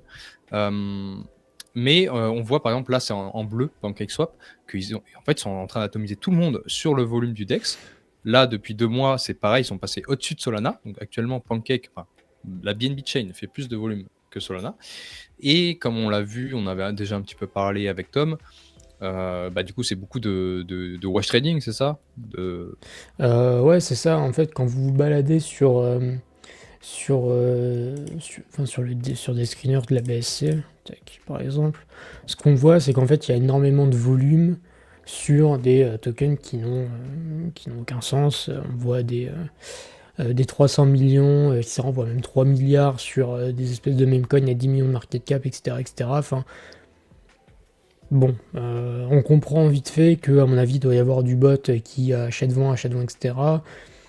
Disons que le volume qu'on voit là, j'y donnerais pas un un grand crédit, hein, pour faire simple. Ouais. Mais ça reste intéressant quand même, quoi. BNB, ils sortent d'un coup comme ça, pour je ne sais Il quelle se raison. réveille, tu sais pas trop Voilà. pourquoi, mais. Et Et Pancake, ils mangent. ces sauts 2020, il y en a vraiment encore qui l'utilisent, pas vraiment, par des bots, C'est vrai, c'est vrai. à part des bots. Tac, du coup, j'enchaîne moi du côté. Alors, du côté des news Hyperliquid en tant que tel, j'avais pas vraiment beaucoup de choses à partager. Ça continue de build dans le bon sens, etc. On en a parlé hier sur l'émission avec Capet, si jamais ça vous intéresse, mais grosso modo, ça avance tranquillement. J'ai rien de particulier à partager, mais on a eu notamment des entreprises, notamment deux entreprises, qui, euh, qui ont annoncé faire des réserves stratégiques de tokens Hype. Voilà, donc ça a signé le top ultime de Hype à 40, je sais pas, 44, quelque chose comme ça. On a notamment ça, là, iNovia. On a un thread un petit peu qui nous montre ce que fait l'entreprise, etc. et pourquoi ça n'a aucun sens. Entreprise qui s'est fait ouvrir en bourse et qui est un shitcoin boursier, grosso modo, et qui nous montre que en fait, ils peuvent pas du tout acheter autant que ce qu'ils ont dit. Alors, je me souviens plus de combien est-ce qu'ils doivent annoncer, mais ils ont quelques millions en cash et ils brûlent 14 millions en dépenses par an. Voilà. Bref, c'était juste une entreprise et c'est pour ça qu'on en a déjà parlé la semaine dernière. Ces entreprises qui, euh, qui annoncent des réserves stratégiques d'altcoin, c'est selon moi un des plus grands red flags qu'on puisse faire parce que c'est juste. Ça n'a aucun sens en termes de préservation de valeur de faire des réserves stratégiques d'alt. Déjà sur Ether, on a vu, et on en parlait déjà la semaine dernière, que dès que c'est le cas, ça existe fort sur les entreprises qui en achètent. Là, des altcoins, on avait vu Tao la semaine dernière, Hyperliquid maintenant. Bon, il s'agirait d'arrêter à un moment donné, s'il vous plaît, on n'en peut plus. Clairement. Voilà Terrifiant. pour ça. Et ensuite, on avait déjà eu du coup une news sur IO qui a enfin annoncé les TNE on-chain, donc les revenus on-chain. Ça fait, je pense, 7-8 mois qu'on attendait qu'ils soient enfin là, parce que on en parlait déjà en décembre dernier, on les attendait, etc. Ils les ont lancés maintenant quand plus personne n'a d'intérêt pour le projet, donc ça c'est plutôt bien joué pour eux. Donc maintenant, j'ai envie de dire que c'est certains qui font les revenus qu'ils prétendent. En tout cas, maintenant c'est vérifiable. Et petite remarque là-dessus, pourquoi IO ne bénéficie pas de la hype des tokens qui font des revenus, etc., etc., c'est que fondamentalement, ce n'est pas IO qui touche ces revenus, ce sont les machines du réseau, les GPU loués par... Enfin, les gens qui louent leurs GPU qui touchent ces revenus. Et tu m'avais dit, Joe, que IO touchait 2% de ce qu'on voyait là. Donc les revenus par jour, s'ils font 70 000 et 80 000, ils touchent 2%. C'est un peu plus compliqué, mais oui, sur les Enfin, paiements, oui, il touche 2%. Voilà. tu Mais m'as c'est dit un que peu c'était un peu plus. plus compliqué, Mais c'est effectivement. très peu, oui, ça reste très peu. Donc IO fait à l'heure actuelle 600 000 dollars par an, prenant 2% de 80 000 sur un an. Voilà. Mm. Vous faites ce que vous voulez de l'info, c'est pour ça que c'est insignifiant, mais écoutez, ça fait des mois qu'on l'attend, ils l'ont enfin ship. Ouais, c'est ça. Et pendant que tu regardais, je me Mhm. suis trompé sur le switch parce que je disais ça va et il me semblait bien que quelque chose n'allait pas. Le quorum, il a 55 millions de ZRO. Il y a 2 millions de participants. Et ouais, et la dernière fois, ils l'ont déjà essayé. Ils se sont dit, ok, on va Ah mettre oui, c'est vrai 66 qu'il y avait millions. personne. On va mettre 7 Ah oui. Il y a juste personne qui vote. moins il y a, moins il y a de gens, moins ils baissent Oh le là là, quorum, moins il y a de gens. c'est Puis, il reste combien terrifiant, de hein. temps? Ah, c'est déjà fini les... Ah non, il reste... Non, c'est pas fini, mais de toute façon. Et t'imagines, ça fait 6 mois. Hein. Alors, tous les 6 mois, ils vont nous faire un truc comme ça. Il y aura juste de moins en moins de monde. C'est- Ils vont juste Oh, mettre un quorum à 2 millions de ZRO, et puis voilà. mais en plus, dis-toi, ils gagnent, donc on a dit 0,50 dollars, je crois, pour voter. Je sais pas combien de personnes votent, mais ça doit rapporter un peu de fric quand même. Bon, après, peut-être Putain, qu'il y a grave. personne en fait. Je sais pas s'il y a des. Je sais pas. Mais bref, terrifiant. Sinon, parlons un peu de club. T'as fini ou pas? T'avais Oui, quelques news? moi Ah, t'as fini. j'avais plus rien, donc Parfait. tu Eh peux y ben, on aller. est parfaitement synchro, mon gars. Alors, les clubs, on en a parlé un petit peu avec Capet hier. C'est le sujet le plus chaud et le plus intéressant pour moi avec la DeFi en ce moment. Ce qu'il faut comprendre, c'est qu'aujourd'hui, toute la DeFi fonctionne avec un AMM. AMM, c'est juste, tu prends 2 tokens, tu crées un rapport K avec, K est constant. Quand il y en a un qui augmente, l'autre baisse, et du coup, le prix change. C'est aussi simple que ça. C'est comme ça qu'on fixe les prix actuellement sur un AMM. Et c'était très cool, jusqu'à ce qu'on se rende compte que quand même, ça scale pas très bien. Ça demande de la liquidité, donc ça bloque de la liquidité pendant longtemps. Ça crée du slippage, ça crée plein de problèmes. Ça apporte plein de trucs aussi parce que ça permet de lister des tokens pour très peu, pour genre 100 000 balles, tu peux lister ton token sans problème. Et du coup, maintenant on fait des clubs, des trucs qu'on ne pouvait pas faire avant parce qu'on avait des blockchains qui n'étaient pas assez rapides, on a des problèmes d'AMIV, des trucs qu'on a déjà résolus. Et c'est ça qu'Hyperliquid a prouvé. Ils ont prouvé qu'un club, donc Central Limit Order Book, pouvait fonctionner on-chain. Et ça, c'est fou. C'est pour ça qu'à Hyperliquid, il y a cette grosse hype parce qu'ils ont capté un marché qui n'existait pas. Enfin, il existait, mais en tout cas, il n'avait pas capté de PMF. J'ai la charte d'ailleurs plus bas. Juste c'est zinzin, voilà, c'est ça la charte. Ça, c'est 2023. Donc, ça, en 2 ans, c'est ça. Et Hyperliquid, il est évidemment en bleu-vert, je sais pas comment vous appelez ça. Donc, c'est assez fou.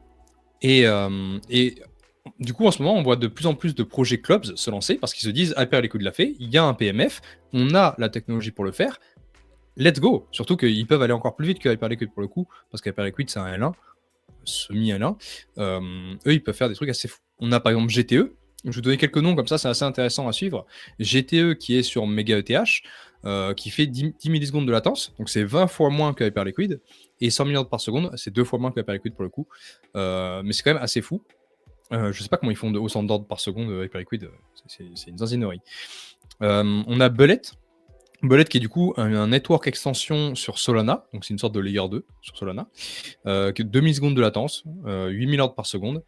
Voilà, ça aussi, ça a assez petit alpha, assez marrant, c'est qu'avant c'était Zeta Market le projet, et du coup ils ont un token qui s'appelle Zex, qui sera converti en 1 pour 1 pour le Bullet. Le token a fait x10 à l'annonce. Actuellement il est à 30 millions de market cap, donc c'est intéressant, c'est pas trop cher. Après, bon, Bullet, ça a l'air assez stylé, mais comme c'est Zeta Market avant, Zeta Market c'était pas un projet fou. À voir. Mais ça fait partie un peu des gros concurrents des clubs. On a F-Real qui est du coup le layer 3 qui va settle sur le layer 2 Converge on-chain, qui est la layer 2 d'Ethena. Donc celui-là aussi, il a l'air très stylé. Ils ont genre 600 millions en TVL pour farmer un peu un airdrop. Je crois que c'est live aujourd'hui, le testnet sur F-Real. On a Kourou qui est sur Monad. On a BuyReal qui a été annoncé par Bybit. Ça va être intéressant parce que ce sera du coup un club on-chain qui bénéficiera de tout l'écosystème Bybit. Donc pour le moment, il y aura des relations entre les deux. Le post n'existe plus très bien. On a BSX qui pue du cul sur Base. On a Nitro qui pue un peu. Le problème, c'est que comme c'est un narratif qui est chaud, t'as des gens qui savent pas faire de clubs, qui vont lancer un clubs. Nitrodex sur Ryzen, ça a pas l'air fou. Ibashi, ça a l'air un peu mieux. Bref, je vous ai fait un petit peu. Ça ressemble à peu près à ça pour moi. En tout cas, c'est comme ça que je le ressens. J'ai l'impression que GTE, F-Real, c'est vraiment de la qualité parce qu'il y a Ethena, GTE, il y a des très bons devs derrière. Il y a le testnet qui est live, donc on peut déjà le tester. Il y a Bullet qui a l'air assez prometteur. BuyReal, on n'a aucune vue dessus, mais en tout cas, c'est Bybit derrière, donc on se doute que ça va être pas mal. Et après, les autres qui sont un peu moins quali. Mais c'est un truc qu'il faudra suivre parce que ça va être des gars qui arrivent avec un token en incentive, donc il y aura beaucoup d'incentives. Ça va mettre un petit peu Hyperliquid, pas dans la merde, mais en tout cas, ça va créer de la compétition à Hyperliquid. Actuellement, Hyperliquid n'avait pas de compétition parce que tous les acteurs qu'il a écrasés, juste en fait, ils sont disparus. Ils n'avaient plus. En fait, ce qui est cool quand tu lances un nouveau projet, c'est que tu as l'incentive de l'airdrop et du coup, Hyperliquid a écrasé des projets qui avaient déjà fait leur airdrop. Là, c'est des nouveaux projets beaucoup plus sexy, beaucoup plus rapides, qui vont s'inspirer en plus de ce qu'a fait Hyperliquid. Donc, on va vivre une année assez intéressante pour tout ce qui est clubs. Et voilà, je voulais en parler parce que je trouve le sujet très intéressant. Il y a peut-être des airdrops à farm et peut-être des tokens à investir peut-être plus tard quand le marché sera un peu plus clément. Mais voilà. Je sais pas si toi tu es sur Vest aussi. Vest, c'est un club? Ouais, si on veut. Si on veut, oui, c'en est un, oui. Enfin, après, c'est... non, si, c'en est totalement. Mais c'est très intéressant, je trouve. Je suis très Et, content. En vrai, non, ce vas-y, vas-y. que. Pardon. Hein. En vrai, ce que je trouve vraiment très très cool avec notre écosystème, parce que tu sais, des fois on perd un peu la foi, on se dit on fait que de la merde et tout.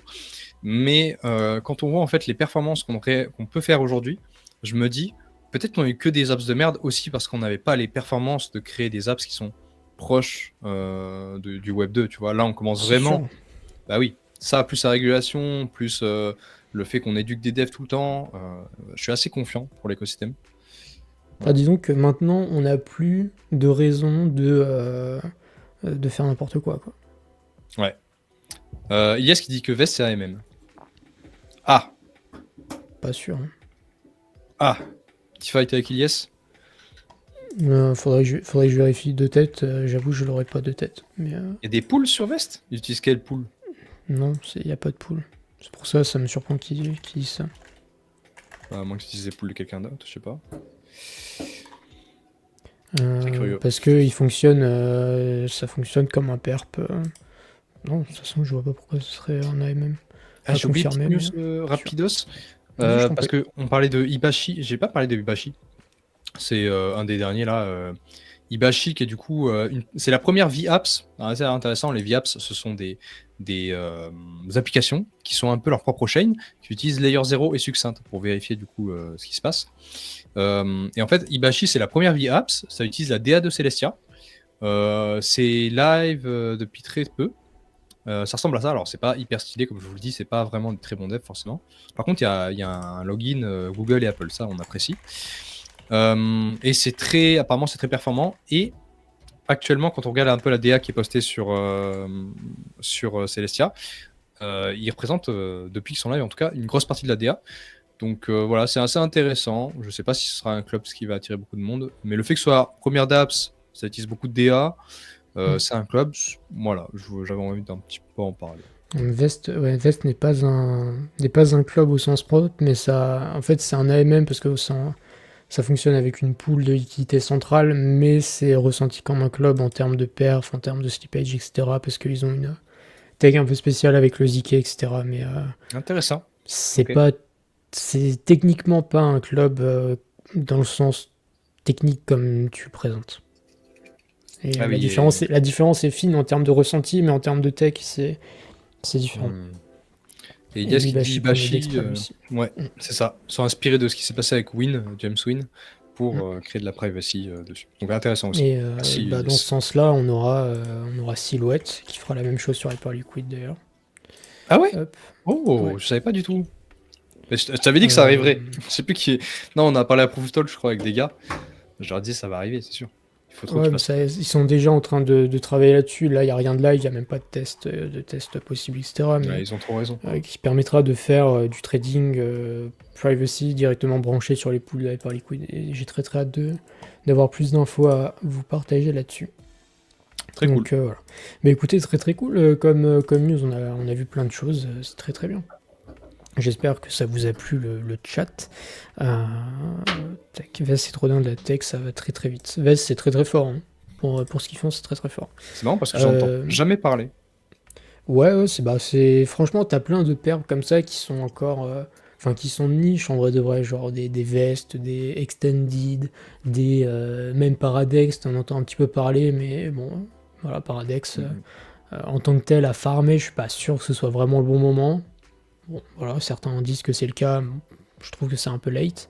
Donc voilà. Ok. Est-ce qu'ils ont levé des fonds Silhouette? J'ai pas l'info. Moi non. Je crois que oui. Oh, j'ai un doute. Je vais vérifier, je suis pas sûr. Tac.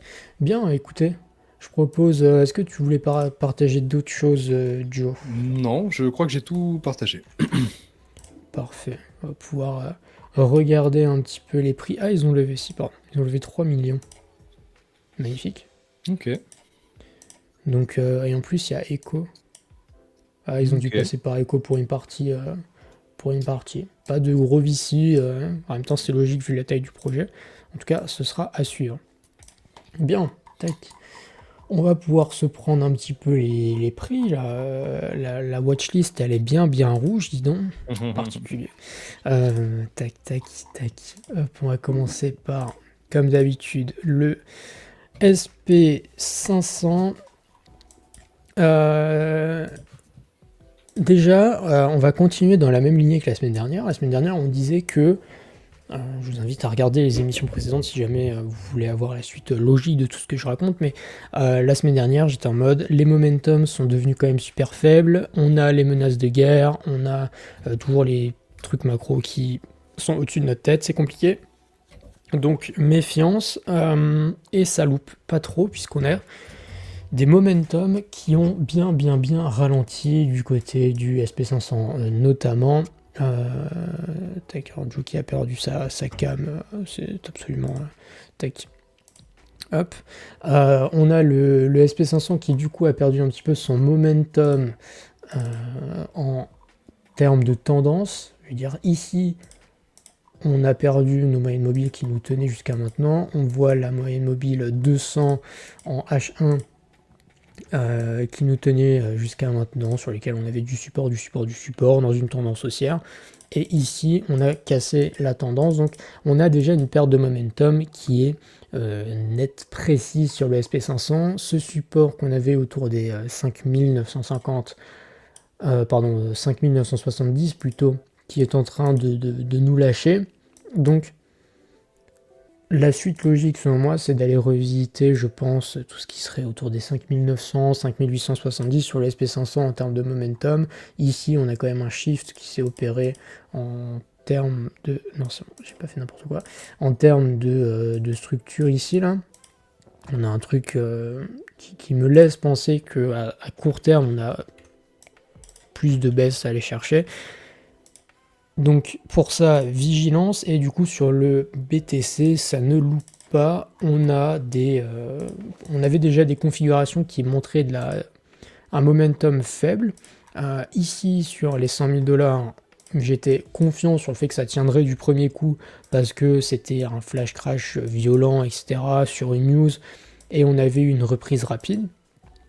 Cependant, depuis qu'on est revenu retravailler tout ce qui est 105, 104 000, et en plus de ça, qu'on vienne perdre nos moyennes mobiles qui sont là, tout ce qui est en 4 heures, donc 200 en 4 heures, en dessous des 104 000, ça montre qu'il y a une faiblesse dans le momentum. Les shifts, enfin jusqu'à ici, on aurait pu défendre potentiellement un higher low, enfin jouer toujours à une structure comme ça, mais au vu de la structure comme elle est à l'heure actuelle, c'est pas ce que je privilégie, pour être honnête.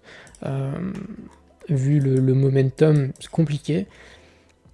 Faudra voir ce que ça donne, mais vu qu'on a retravaillé des zones d'imbalance à la baisse avec des forts rejets, ça m'étonne. Enfin, sauf si on... En fait, c'est cette zone-là qui est intéressante à surveiller, c'est ce qui est entre 105 et 104, c'est si on repasse au-dessus et qu'on tient, ça va, mais si on fait... si on reste dessous, etc., et qu'on n'arrive pas du tout à récupérer la zone, ça voudra dire qu'on ira probablement dans les fonds de AVG et qu'on retournera vers les 100 000, hein, tout simplement, pour faire très simple. Donc voilà pour ça, j'ai pas grand chose à ajouter. D'ailleurs, ah oui, si quand je parle du fait qu'on aille à 80, enfin potentiellement à 100 000, etc., et que il faut que les 104, 105 sont la zone pivot, c'est pivot à la hausse et à la baisse également. C'est-à-dire que sur un pump, si on se fait encore rejeter ici, ben dans ce cas, c'est probablement pour jouer des continuations baissières, peut-être jusqu'à 100 000, peut-être un peu plus bas, jusqu'à 97 000. Enfin, on a différentes zones support qui peuvent jouer, donc voilà. Et si jamais on repasse au-dessus, c'est que, je sais pas, pour X ou Y raison, on a eu des bonnes nouvelles, et que dans ce cas-là, on peut totalement suivre le mouvement. Donc voilà, à surveiller de ce côté-là. Pour le moment, on est plutôt baissier à court terme, dans l'immédiat, et du coup ça n'a pas loupé sur Ether, qui pareil nous montre la faiblesse qu'on avait déjà vu la semaine dernière. Bonsoir Spock qui arrive. jusqu'à ici, donc jusqu'à en fait la semaine dernière quand on s'est quitté, tout allait relativement bien, même jusqu'à hier en vrai, tout allait relativement bien en termes de structure de tendance, puisqu'on tenait ce que vous voyez en rouge autour des 2500 ici, nos moyennes mobiles, etc. Et on a cassé à la baisse. On est venu prendre tout ce qu'il y a en termes de liquidité jusqu'au 2380. On laisse toujours ce qui reste au fond de la zone autour des 2300. Ce qui reste une zone d'intérêt, je veux dire, pour ne serait-ce que se positionner, etc. Si BTC continue de dip, ça ne m'étonnerait pas non plus. Même chose que BTC à la hausse, on avait eu des retests du coup en début de semaine que je vous avais montré sur Discord, qui m'alertait moi sur le fait qu'on retestait des imbalances plus haut à la baisse, enfin, en tout cas qu'on se faisait rejeter, et avec la perte de momentum qu'on a vu là, je vous avais dit que c'était du coup avant-hier, le 18, que je m'attendais à davantage de baisse à minima à court terme, parce qu'on a eu, voilà. En fait, c'est cette zone-là, ça fait trop longtemps qu'on est dessus, et on avait vu la semaine dernière qu'avoir travaillé tout ça à la hausse pour ensuite se faire rejeter, moi ça m'étonnerait beaucoup qu'on n'aille pas à minima vers les 2200, plus UFC affinité, mais dans un premier temps vers les 2200 déjà. Et pour le moment, c'est plutôt dans ce sens-là que ça s'opère. Et il faut voir ce que ça donne par la suite. Pour le moment, on voit que c'est un petit peu racheté, mais c'est pas non plus faramineux, je veux dire, en termes de pump. Et si jamais on a envie de se positionner pour une continuation de tendance baissière, ce serait de shorter tout ce qui se trouve vers les 2500, grosso modo, avec un short vers les moyennes mobiles qui arriverait par là.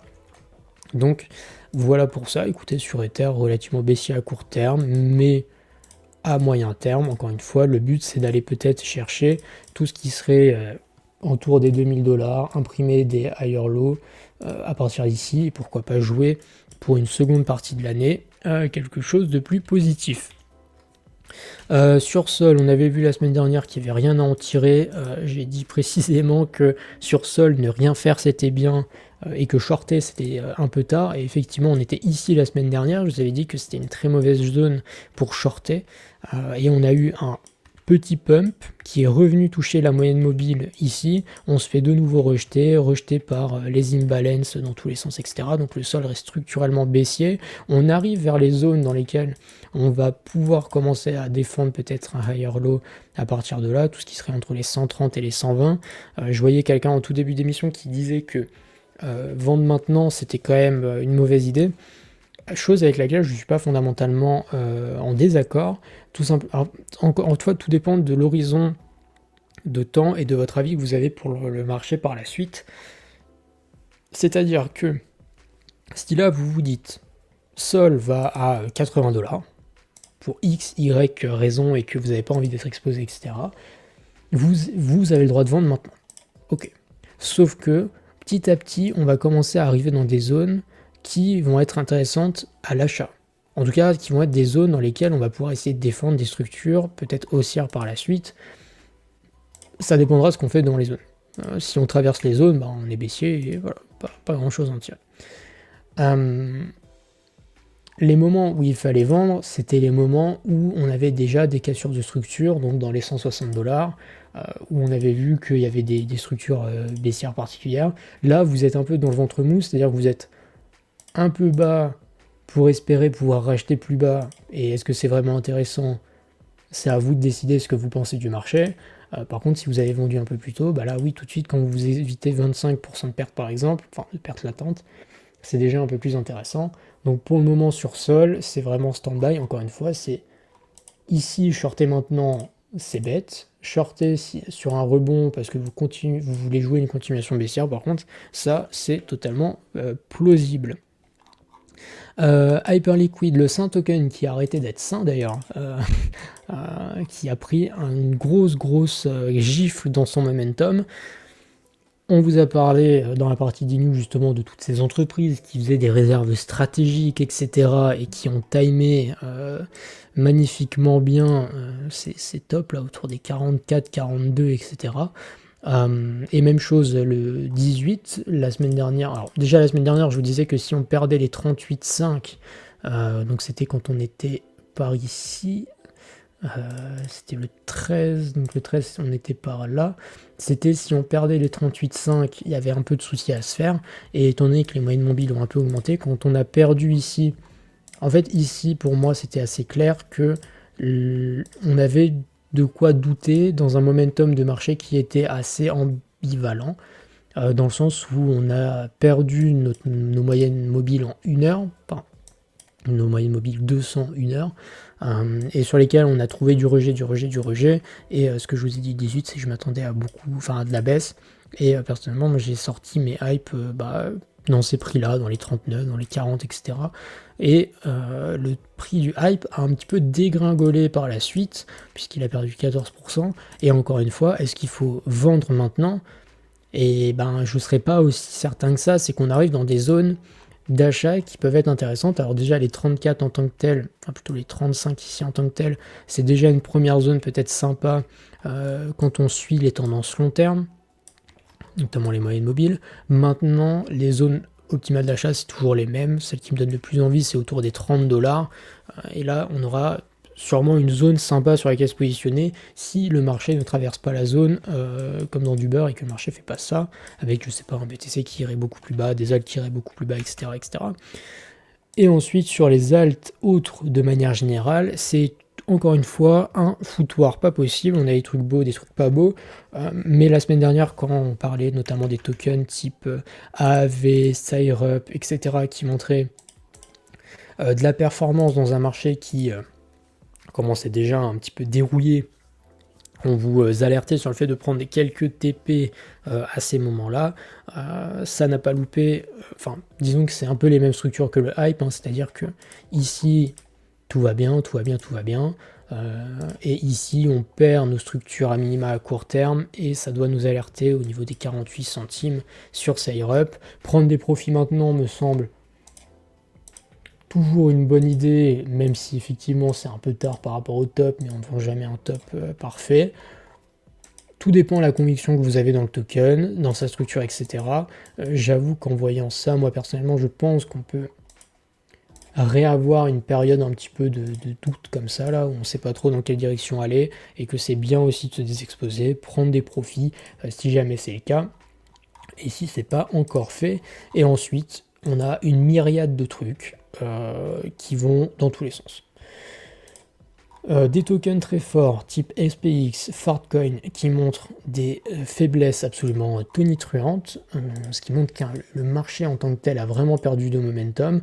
On n'est pas loin de valider des structures en daily de retournement. Il manque pas grand chose, c'est plus très loin. Peut-être qu'on va rentrer dans des grands ranges. Peut-être, hein, je veux dire, on peut faire des consolidations comme ça, peut-être par la suite, que sais-je. On peut faire plein de trucs différents. Néanmoins, la plupart des tokens maintenant sont totalement baissiers. Hein. La plupart sont déjà baissiers depuis 3 semaines, 1 mois quasiment qu'on fait les émissions maintenant.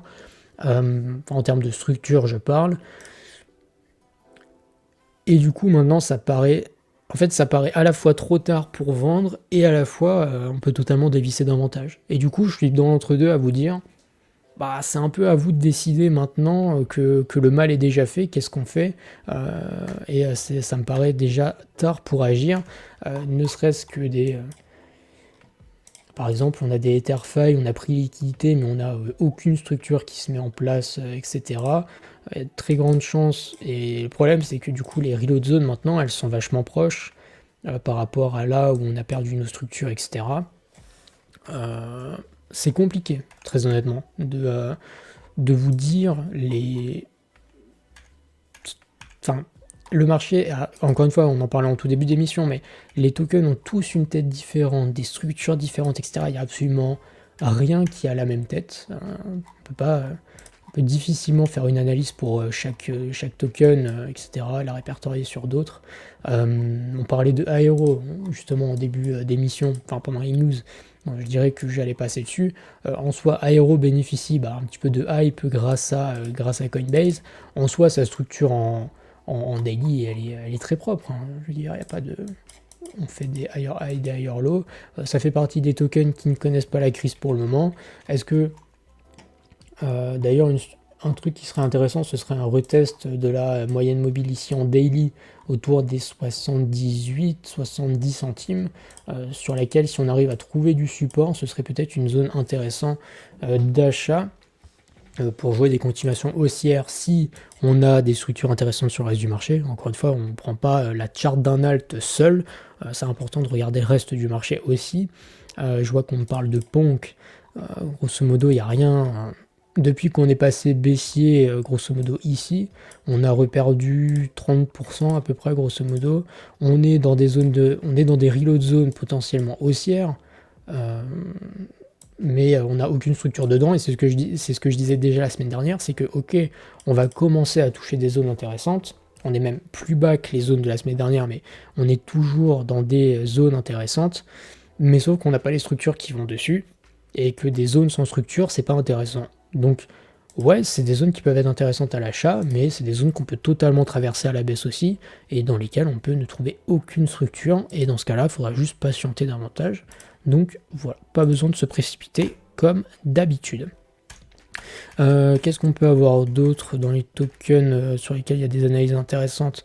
On a du AAV qui pareil a perdu ses structures. Alors encore une fois, on est sur un support à court terme, 38 de Fibonacci, c'est déjà une zone intéressante, mais on a perdu notre moyenne mobile en 4 heures, plus les rejets sur les petites moyennes mobiles ici, enfin en disant petit time frame, ça fait beaucoup. Donc pareil, du moment qu'on n'a pas de... Ici on a shift la structure d'ailleurs, enfin plutôt... tac tac tac, on n'a pas totalement shift, on la shift en petit time frame, mais en grand time frame, du moment que les 240 yens, on peut pas dire que ça a shift. Mais on voit que sur AAV, il y a un petit peu un momentum qui faiblit, et d'ailleurs pas que, hein, beaucoup de tokens DeFi qui ont perdu de momentum, même du Pendle, pareil, a perdu du momentum, on se fait rejeter par la moyenne mobile 200 en 4 heures ici, et dans le même temps, on est sur le 38 de Fibonacci, donc déjà, c'est normal que ce soit un peu une zone de bataille. Maintenant, en termes de momentum, je ne m'aventurerai pas à dire que le bottom il est in, très loin de là, je pense même qu'on peut totalement creuser et aller chercher peut-être des reload zones plus bas, etc. etc. Faudra voir ce que ça donne. Il y a des tokens sur lesquels c'est compliqué d'avoir des avis, et il y a des tokens sur lesquels il n'y a strictement rien. Je prends le JUP, il n'y a rien du tout. Peu importe la time frame, c'est juste de la baisse, et depuis un moment d'ailleurs, depuis les 46 centimes. On avait déjà, alors même un peu plus haut d'ailleurs, le chiffre de structure il se fait plutôt à 52, et vous voyez que si vous aviez vendu ne serait-ce qu'à 52, vous auriez pu éviter 25-27% de baisse, notamment. Il y a des tokens qui sont déjà en ATL depuis avril, du TIA notamment, il y a du Eigen qui pareil a perdu ses structures, qui se fait rejeter, le Link est dans une reload zone potentiellement haussière, mais on n'a strictement aucune structure, le Plume à la cave. Bref, vous comprenez que grosso modo, les alts vont mal, mais c'est pas nouveau.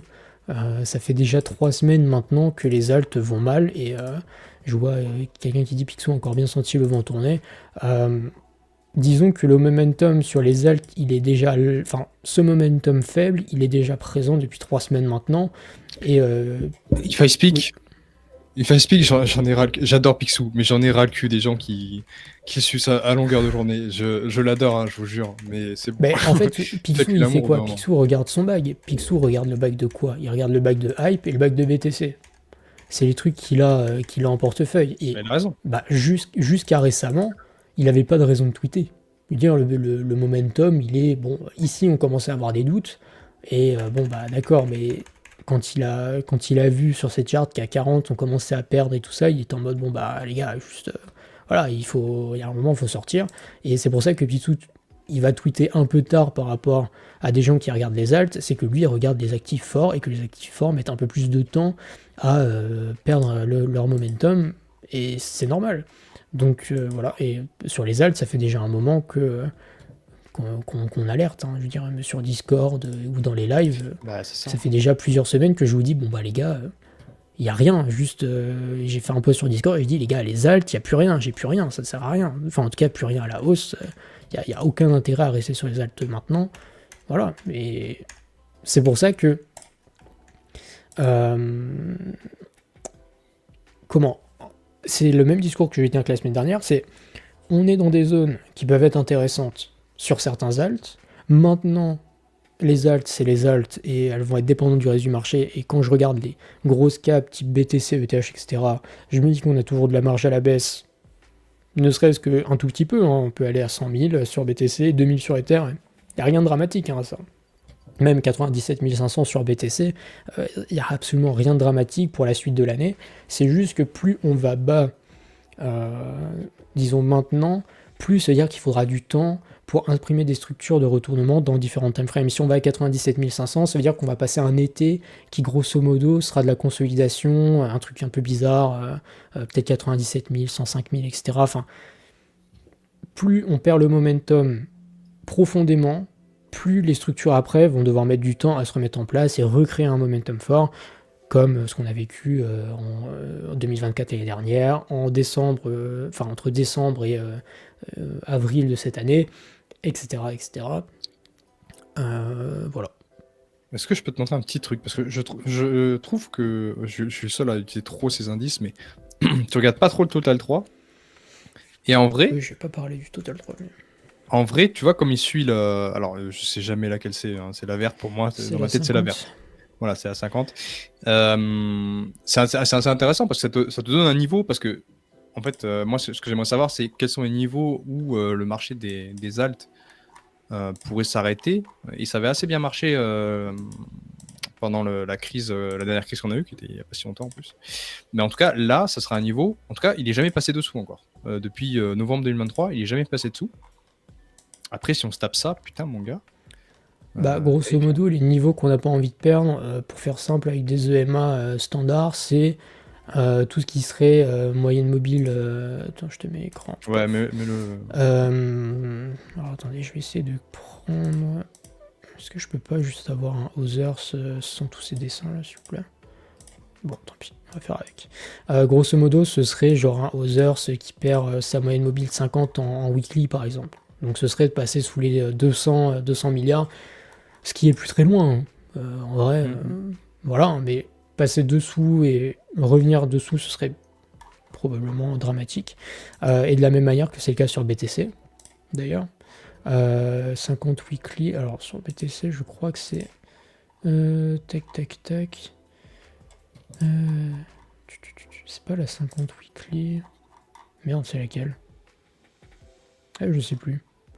Mais sur les indices, en tout cas, je sais que c'est les 50 weekly qui servent de un petit peu de momentum. C'est ça, là, c'est en jaune. Hop. Donc c'est hop. Donc c'est pardon, c'est la 200 daily, voilà, sur BTC. Tout ce qui est en jaune quand on clôture. Ah mais je crois même que c'est du monthly. Bon, je sais plus. Bref, pardon. Perdre la structure en jaune de manière durable. Là, tu sais que tu t'en vas vers plus de problèmes, ce qu'on a fait ici en fait. Quand tu passes en dessous et que tu te fais encore rejeter, etc., que ici tu te fais rejeter de nouveau, bah tu sais que tu t'en vas vers plus de problèmes. Ce qui voudrait dire par exemple sur BTC, hop, hop, hop, ce serait de repasser sous les, bah tu vois, en off je te disais sous les 90 000, on aurait des problèmes, en tout cas à mid long terme, perdre cette zone et rester en dessous. Alors ici tu vois, ici on a des doutes, on récupère, etc., et à partir de là, bon bah on peut parier à la hausse, hein, sans problème. Si on commence à reperdre les 90 000, c'est vraiment sur du long terme, enfin disons sur l'année, on aurait du problème, mais on en est très très loin. On en est très très loin pour le moment. Ok. Et après sur Total 2, Total 3, Others, grosso modo, il n'y a pas grand chose à dire de plus. Depuis qu'on a fait le chiffre de structure ici, on a juste perdu les moyennes mobiles. Toutes les moyennes mobiles d'ailleurs, en daily, en 4 heures, etc. On est repassé en dessous. Donc à partir de là, la prochaine zone peut-être ce serait dans les 618 autour du 1000 milliards, tout rond. Et après le Others qui est déjà retourné bien bien bas, qui tient même pas de ses imbalances, ce serait peut-être ne serait-ce qu'en weekly. Ouais, en weekly c'est complexe. mais tu as déjà la moyenne mobile weekly ici, là, en rose, qui déjà doit faire office de support. Donc ce que je te disais autour des 200 milliards. Donc on a un peu de marge à la baisse. On n'en a pas non plus énormément. Et c'est pour ça que les risk rewards commencent à être intéressants. C'est juste que faut pas se précipiter. Ça sert à rien de acheter la zone parce que c'est la zone, etc. Après, si vous mettez des invalidations qui sont très proches et qui sont claires, il n'y a pas de problème là-dessus. Mais voilà, qu'il faut pas se précipiter. C'est comme la semaine dernière, en fait. Du moment qu'on n'a même pas un début de truc, je sais pas, en 4 heures, en 2 heures, en 12 heures, il n'y a pas vraiment d'excitation à avoir. Et on reste baissier à court terme, autant qu'il le faut. Ce qui est d'ailleurs dommage, parce que jusqu'à encore récemment, on avait vraiment des structures qui étaient Ouais, OK tellement. tiers. Enfin, disons, depuis début juin, c'est bof tiers. Là, on est passé dans le pas bon tiers. Et jusqu'à fin mai, on était encore relativement pas mal. Donc c'est comme ça, il faut jouer avec le marché. Et on a eu une fenêtre de tiers sur les Alpes qui était très très courte, de 4 semaines Ouais, à peu près. trop dommage. Je vais te montrer un petit peu Ephreol qui est sorti du coup. Et en vrai, c'est un copier-coller de Hyperliquid. Tiens, on a Hyperliquid là, à gauche, à droite. Ok. Ephreol. Ça fait Après, c'est pas penser étonnant. Ça fait penser à Bybit. Mais je pense qu'ils ont tous la même gueule. Hein. Ils prennent pas trop Ils de ont vraiment risques. tous la même tête. Hein. Ouais. Mais il est quali. Ça fait En vrai, il penser est quali. Ouais, oh, bah après, ça a l'air. En testnet, Ouais, bah ça tu a vois. l'air pourquoi pas Franchement, intéressant. franchement, Mais je par crois que j'ai rapport à vu tout ce passer que... pas mal de gens qui l'utilisaient aussi. J'ai passé des tweets et tout ça. Enfin, qui Bah, testaient, pardon. Qui ah oui, testaient. oui, bah, le testnet est live depuis aujourd'hui. Donc Ok. voilà. Ok, c'est Intéressant. pour ça. Intéressant. Bah écoute, on verra ce que ça donne par la suite. Et écoutez, il est 21h50. Si jamais vous avez des questions, des remarques, n'importe quoi que vous avez envie de partager dans le chat, n'hésitez pas avant qu'on puisse conclure. Est-ce qu'on a besoin d'ajouter quelque chose, Joe, de manière générale? Je crois qu'on a parlé de tout ce qu'il fallait. Bah oui. On a parlé des émissions, je vous le répète, l'émission qu'on a fait avec Capet qui est disponible en rediffusion sur la chaîne YouTube, bien évidemment. On aura vous aurez demain plutôt l'émission, l'invité de la chaîne qui sera Nick White de Celestia. Alors Celestia en termes de tokens c'est très mauvais, mais en termes de projet, il y a des choses qui se passent et qui sont vraiment intéressantes à suivre et on a eu le plaisir de recevoir le COO pour nous en parler. L'émission avec Capet qui est juste là pour ceux qui l'ont manqué, si jamais vous voulez écouter un peu de fondamental pendant 1h10, on a parlé de plein de trucs, plein de choses d'intérêt à regarder. Voilà pour ça. Comme d'habitude, le Discord est crypté en description pour tous ceux qui souhaitent rejoindre le Discord et être informés un petit peu plus régulièrement de l'actualité, etc. et avoir un petit peu plus d'alpha. Et Masreb qui dit avec le conflit Iran-Israël, déjà qu'on souffre, alors si jamais ça part loin, ça va être hard. Il faut... Mais c'est toujours pareil, c'est à quel point c'est pricé, parce que c'est... Tu vois, les gens ils flippent déjà, mais il faut savoir à quel point c'est pricé. Je suis pas sûr que ce soit 100% pricé encore, mais ce qui est sûr, c'est qu'une partie est pricée, je pense. En fait, c'est qu'on ne sait pas ce qui se passera. Bah, c'est ça. Et d'ailleurs, les news sont toujours un petit peu delay par rapport au prix. Pour le moment, on a plutôt une tendance à pricer les bad news. Ce qui montre qu'on est dans une tendance relativement baissière. Tout à fait. Je veux dire, on a eu des chiffres macro cet après-midi, ils n'étaient pas très bons, le SP a pas trop apprécié, on a eu Trump qui a dit des trucs qui n'ont pas trop été appréciés, ça a été pricé à la baisse. Enfin, du moment que c'est comme ça, il n'y a pas grand-chose de nouveau sous le soleil. À partir du moment où ça change, là, ce sera intéressant à surveiller. Mais pour le moment, encore une fois, il n'y a pas besoin de se précipiter. Et les trenchies sur Avalanche, je n'en fais pas partie. J'ai vu que ça en parlait. J'avoue que j'ai pas le temps pour ça. Mais je sais pas si tu as pu checker un petit peu de ton côté. Non, non, et puis c'est vrai que moi je maîtrise Solana. En fait, quand tu fais les tranchées, tu sens quand même que t'as pas le même comportement, que ce soit sur Ethereum, Base ou Solana.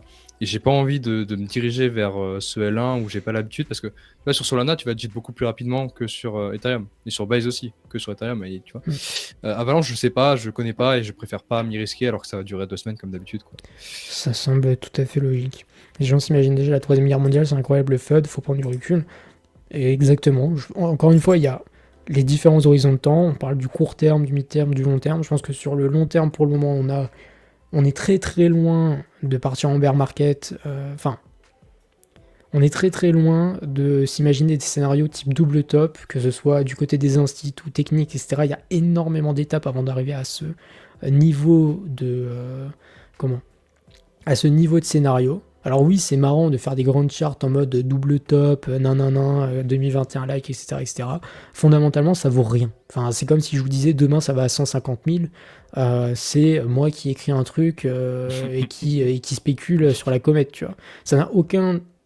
Enfin, c'est pas que ça a aucun sens, mais c'est que ça n'aide personne. C'est à part juste faire des prédictions, des imaginations, étoffer un petit peu son esprit qui peut être embrumé par les prix, etc. Ça n'a aucun intérêt spéculatif et on est très très loin de ça. Il faudrait déjà casser les 97 500 puis les 90 000 et à partir de là, je pourrais entendre volontiers le scénario du double top sous couvert que la zone des 90 000 casse de manière nette, etc. Enfin, il y en a du chemin à faire et c'est pour ça qu'il ne faut pas non plus tomber dans le FUD permanent. Il ne faut pas non plus se dire aussi que les alts, c'est la catastrophe, c'est pourri, etc. Je vous répète que les alts, comme à chaque émission, les alts c'est fait pour spéculer sur des temps très courts et on investit sur Bitcoin sur le long terme si on a envie de tenir des choses ou dans les actions crypto liées aux crypto d'ailleurs qui perfent pas mal, mais voilà. Et faites attention à ce que vous faites de vos bagues et comment est-ce que vous analysez les marchés, l'horizon de temps, etc. etc. Tiens, je peux te montrer un petit FUD justement que tu vas Non. sûrement bien apprécier. C'est trop Ouais. tard. Celui-là qui traîne très Oh, très waouh. très souvent Les avec la divergences, baisse mec, de ça RSI. diverge. Voilà, ça Vraiment, ça diverge. diverge. Voilà, ça Oh là là, diverge. ça diverge. Ça diverge. Oh, putain. Ouais. Oh là Non là. mais C'est c'est intéressant. c'est tellement une C'est excellente quoi ton chose. avis? Parce que moi, tu vois, beginner crypto, je tombe sur ça, je me dis, oh putain, la panique, tu vois. Oh Ce merde, serait... je vends tout. Mais c'est quoi ton avis? Est-ce que tu trouves que c'est juste pas ouf les divergences? Est-ce que il faut quelque chose de complémentaire? Comment tu veux créer les gens là? À pas dire que c'est de la merde, évidemment. Non, je dirais pas que c'est de la merde. J'entends. C'est intéressant. Enfin, il faut l'avoir en tête, c'est que à ce moment-là de l'année, à ce moment-là du cycle, et je mets des guillemets à cycle parce que vous connaissez mon avis sur les cycles, on ne peut pas s'attendre à ce que BTC refasse la même perf qu'il a fait de 17 à 110 000. Et c'est juste normal qu'on ait un momentum qui soit en train de s'étouffer, de s'étioler. C'est juste normal que du coup, on commence à voir des divergences qui arrivent en termes de RSI, en termes de momentum, etc. Cependant, des divergences en RSI, je crois qu'en plus tu montrais des charts weekly, Ouais. ça peut rester... Enfin, les divergences peuvent rester un moment comme ça. Par exemple, je sais que pendant... tout le run de août à décembre 2024, on avait des divergences aussi sur BTC en weekly, et pendant 6 mois, ouais, 4-5 mois, on était en divergence chaque semaine. Et oui, en fait, il faut juste l'avoir en tête, mais c'est pas suffisant pour dire que ça y est, genre c'est maintenant, il faut tout vendre, c'est la catastrophe. Si vous avez envie de tout vendre parce que c'est votre souhait le plus sincère, vous avez le droit. Je dis pas que vous n'avez pas le droit de le faire, mais juste se baser sur une divergence comme ça me semble un poil léger. Et si ça se trouve, dans 3 mois, je vais vous dire, les gars, on est à 90 000 $, scénario bear market activé, les divergences activées, etc. etc. C'est juste que pour le moment, ça me paraît un poil tôt pour vendre autant de peur. Voilà. Parfait. Très très cool. Et question de timing. Tout est une question de timing. Et je connais très bien les timings puisque je peux être très très bon sur la première partie de l'année. Et voilà, il faut toujours il faut essayer de travailler sur ces timings et je pense que c'est un poil trop tôt. Bref. Écoutez, Ouais. messieurs, dames, on arrive bientôt à nos 2 heures d'émission habituelles. J'espère que vous avez apprécié comme d'habitude. Vous étiez un petit peu moins nombreux et je le comprends au vu des prix qui ne sont peut-être pas satisfaisants. En tout cas, ATH, Fondamental Crypto, moi je pense que c'est validé en Mhm. termes d'écosystème. Je pense qu'on est très bullish à long terme. Maintenant, la spéculation, vous le savez très bien, c'est une affaire, c'est un autre sujet, une autre affaire et il ne faut pas confondre les deux. Et c'est pour ça qu'on vous parle de fondamental, c'est que ça permet de continuer à apprécier l'écosystème pour ce qu'il est et de comprendre pourquoi des fois ça explose très fort, c'est que l'intérêt est toujours là, caché quelque part, et il suffit juste que les conditions soient plutôt propices pour voir des choses plutôt belles se passer. C'est quoi? Je vais même me mouiller. Je vais dire Oula. que. Ouais, attention. Attention, Joe qui se mouille. Je vais dire que la prochaine fois qu'on aura un contexte macro plus intéressant, je pense, je suis sûr, 300% qu'on verra un narratif crypto. Voilà. En vrai, il est déjà là, c'est juste que ça fait Il pas est déjà là. Donc je ne prends Il est pas déjà trop de là. risques. Mais juste, ça fait pas exploser les coins. Mais en tout cas, celui-là fera exploser les coins. Voilà. Ok, c'est Inch'Allah. noté. J'espère que vous avez clippé, messieurs, dames.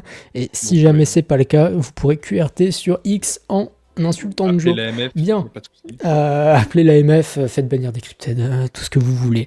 En tout cas, je vous remercie, messieurs, dames, de nous avoir suivis comme chaque semaine maintenant depuis plus d'un an. C'est toujours un plaisir de vous avoir à nos côtés, que ce soit sur YouTube, sur X, sur Discord, peu importe votre contrée, et même les gens qui nous écoutent en podcast d'ailleurs, peu importe de là où vous nous écoutez, c'est toujours un pur plaisir de vous avoir avec nous. Et je vais vous souhaiter jusqu'à maintenant une bonne fin de week-end. Et profitez de vous, profitez de vos bagues, prenez soin de vos bagues plutôt. C'était Decrypted. Ciao les potes. Ciao les gars.